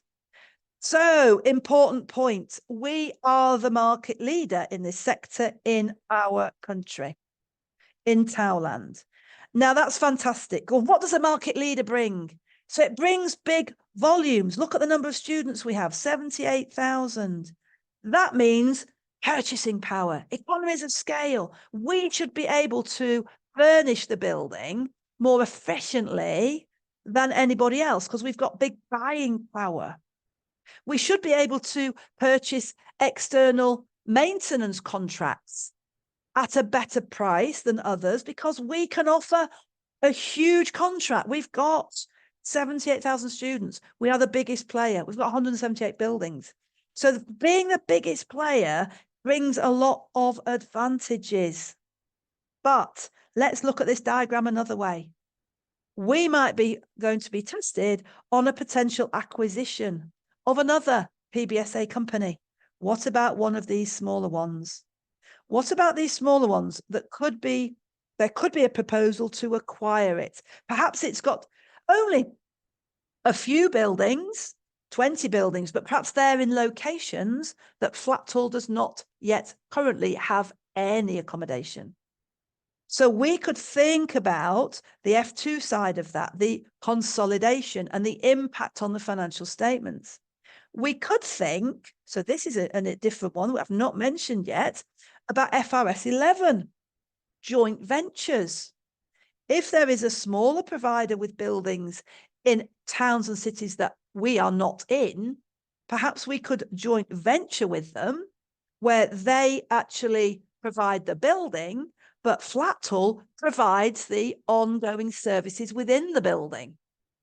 So we aren't going to buy that building off them. They are going to keep the building, but they are providing the building and we are providing the concierge services, the services that go on day to day, 24/7. How would that operate in F2 terms as a joint venture? How would that be accounted for? And could you explain it in words? And then we could think about the other aspects of that joint venture, couldn't we? In terms of how would we agree a contract negotiation? How would we measure each performance? What if there was conflict between the two parties? So we can bring in all those types of issues as well, which could all be tested. Okay, then. Now, some important points here after the graph we've just had.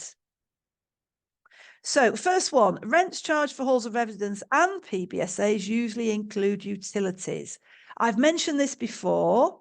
This is like thinking of the PBSA provider a bit like a all-inclusive holiday, in that all the costs are going to be incurred by the PBSA, and they will have previously set a rental price for the students. They'll have agreed a price. That's what they are renting these rooms out at. And if the costs go up, Flatthall, the PBSA company, is going to have to absorb that cost. It will reduce margins. So there is a risk here that with these costs being included in the price that the student's paying, the PBSA is bearing that cost. Sensitivity analysis, looking at what if energy costs go up 5%? Would that mean this building actually in this location and at the prices I can charge my rooms to students would not be making a profit anymore? Would I think of selling that building? Now, it tells us that halls of residence are usually cheaper than PBSAs. Halls are filled first because they just seem more secure and safe for the first-year students. PBSAs are more expensive than hall of residence or private rentals, but they're more modern, they're better equipped, they're sometimes closer to the campus, they're secure. These are what students want. And in the real world, this is what students want. And this sector is the one that's growing dramatically. Now, another thing just to mention, based on that idea of we are charging a fixed price to our students and we are bearing all the costs that might happen during the year, that leads me to think about P2 and activity-based costing. Really important. What is driving the cost of our heating bills? Well, I think it's the amount of time students are leaving the heating on. Is there some kind of IT project to develop something that is a bit of artificial intelligence, or is some kind of clever bit of technology that can restrict the heating when students aren't there, that can make sure that the heating is on when the student needs it, but is not on when they don't need it? So two things there. You know, activity-based costing is going to be absolutely critical. What drives the lighting cost? What drives the cleaning cost? What drives the repairs and maintenance within the building? That's going to be critical. And minimizing those issues to reduce its costs, drive up return, is going to be vital. And equally, solving those problems through technology, through a project, is going to be vital. Okay, then. Points out that I think we've already said private rentals can vary significantly in their quality. Some landlords are greedy. They don't invest in maintaining the properties properly. They're unlikely to be as safe and secure. So we can see why the PBSA is more attractive to many students than the private rental. Does Flatthall have to compete on price with the private rental? No, it does not, because there are so many people who would like to be in a PBSA and a hall of residence and they can't find a place, that we don't need to be competing on price with any private rentals. What we're saying here is that demand exceeds supply, right at the bottom of that page. Okay, then. Well, that takes us to where I wanted to be, because where I wanted to be was to then be at the point where we actually start talking about Flatthall. So in the second part of this pre-scene analysis, we're going to read through the rest of it, all about Flatthall. We'll look at the financial information, which we've got. So we'll look at some ratios and have a think about those. And we'll look at the very exciting little articles, bits of media coverage and things that we've got, and blogs, I think, that we've got at the end of the pre-scene. So that's all coming up in part 2. So if you join one of our courses, the standard or the elite, obviously then you'll be joining me for that. And we will also be doing our industry analysis. That's actually coming up. It's the next session that we'll be having. So again, then we'll look at the real world. So that's where I wanted to get to. I hope you found that useful. What I'm going to do now is I'm just going to go back in the chat box. I'm just going to see if there's any questions that anybody's asked, which Thomas didn't answer and which I could answer. So I think there's some questions about access, etc., which I think Thomas has answered there. Any further problems and questions to do with, which type of course shall I sign up to and how do I do that? That's all.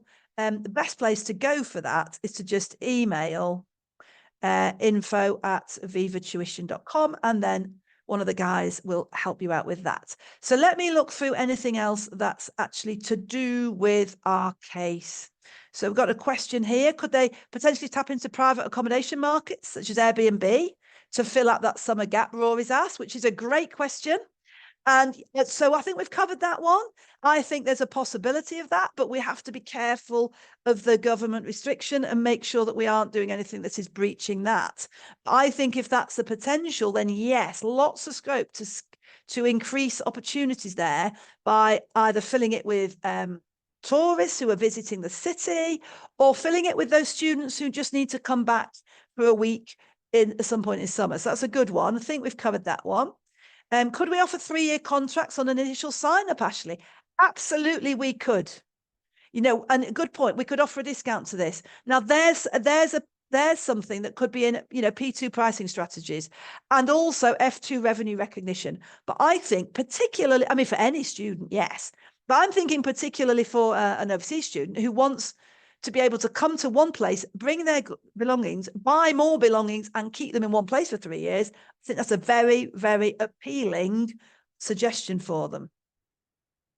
So Ashley, you've said, would the government need to reconsider their agreement of only student rentals before we can possibly use our buildings for sporting events? Well, so that is the thing. I think at the moment, we don't have enough details about this government restriction. Does it mean if this is a PBSA building full stop, it can't be used for anything else? Or does it mean while there are students in it, it can't be used for anything else? So at the moment, I don't think we know that. And absolutely, that is something that could be presented to us in the exam. And then we would be told there's an opportunity here. And then we could start thinking about, is this going to be a question on investment appraisal of this opportunity and the kind of cash flows to consider? Is this going to be a question about a project to decide how we're going to do this? So I think it's a really good area, which certainly the examiner has led us into the possibility of it being in one of the exams. Okay, then. The recording is made available, I think, within 24 hours. So hopefully that's answered that question. Ashley, another one. Actually, you've asked lots of questions, which is all good because they're good for everybody. So currently in the PBSA, can you not choose to be in the same flat as your friend? What if we offer that as an option? Okay, so that's a good point. So really good point. At the moment, is it the case that one student books one room in a PBSA? Is there the facility for a group of 5 students to come and say we want to be in a certain flat? At the moment, we don't know whether Flatthall has got that ability, and that's another great idea. Perhaps they're going to be having to change their website to enable that to happen. Studios is another good one, Ashley. When we come to the second half of the pre-scene analysis, we will see that basically students at the moment are sharing bathrooms. I would say that in the real world, that is not the case in PBSAs right now. They are building buildings with en-suites, with studios, and that might mean we need to refurbish some of our buildings. That's a really good one. Definitely ideas about staffing. So at the moment, the cleaners and the concierge are internal staff, but the maintenance staff is outsourced. Definitely pros and cons of whether we should insource or outsource. Absolutely a possibility for the exam. So all great things. Ashley, you've really put loads of ideas in. So really good. Everybody else, that's how we need to be thinking. Would this happen then based on what I've just read? What is Flatthall doing? So what do you need to do from here? What you need to do is go through the pre-scene yourself, everything we've done. And if you're not joining one of our courses, and I would encourage you to do it, it's just such good guidance and preparation for the exam. But if you're not doing that, what do you need to do? You need to go through this pre-scene, the rest of it, as we've done that today. Thinking all the time, relating it back to what could they ask us in the exam, relating it to the knowledge areas you should have from P2, E2 and F2. Then, of course, what you need to do is test that knowledge. So if you're buying our standard course, you're going to get mocks. You can test your knowledge against our mocks. You can see the answers. If you buy the elite course, as well as doing that, you'll get your mocks marked. That's incredibly valuable, really valuable for your own personal feedback. And then I will have a workshop where we can go through perhaps what I'd have done, what I'd have said. So you need to be practicing like that, however you do that. So going through the pre-scene, thinking about it, thinking about what knowledge you have and how it could be tested, and then practicing, absolutely vital. Okay, then. So question there, when is part 2 going to be available? So today is Saturday, isn't it? Yeah. Monday evening, I'm going to be doing the industry analysis. So the industry analysis recording would be available after that. And Tuesday evening, I'm doing the second part of this. So after Tuesday evening, 7 p.m. UK time, then the recording, if you're on one of our courses, would be available then. Obviously, if you book on one of our courses, you can come along like you did today, and you'll listen to me, and I'll answer questions at the end. In the workshops where we go through mock exams, those are a bit different because I take questions all the way through. So they're a bit more interactive. So if you're signing up for any of our courses, that's when things are available. If you're not signing up for any of our courses, all I can say is go on, get on with it. You did a good job coming today. So now with that enthusiasm that I hope you've got, carry on and look at the pre-scene yourself and start thinking, what could the examiner test me on exam day? All right, everybody, thank you so much for your attendance this morning in the UK. Thanks for taking time out. Have a lovely rest of your day and also weekend.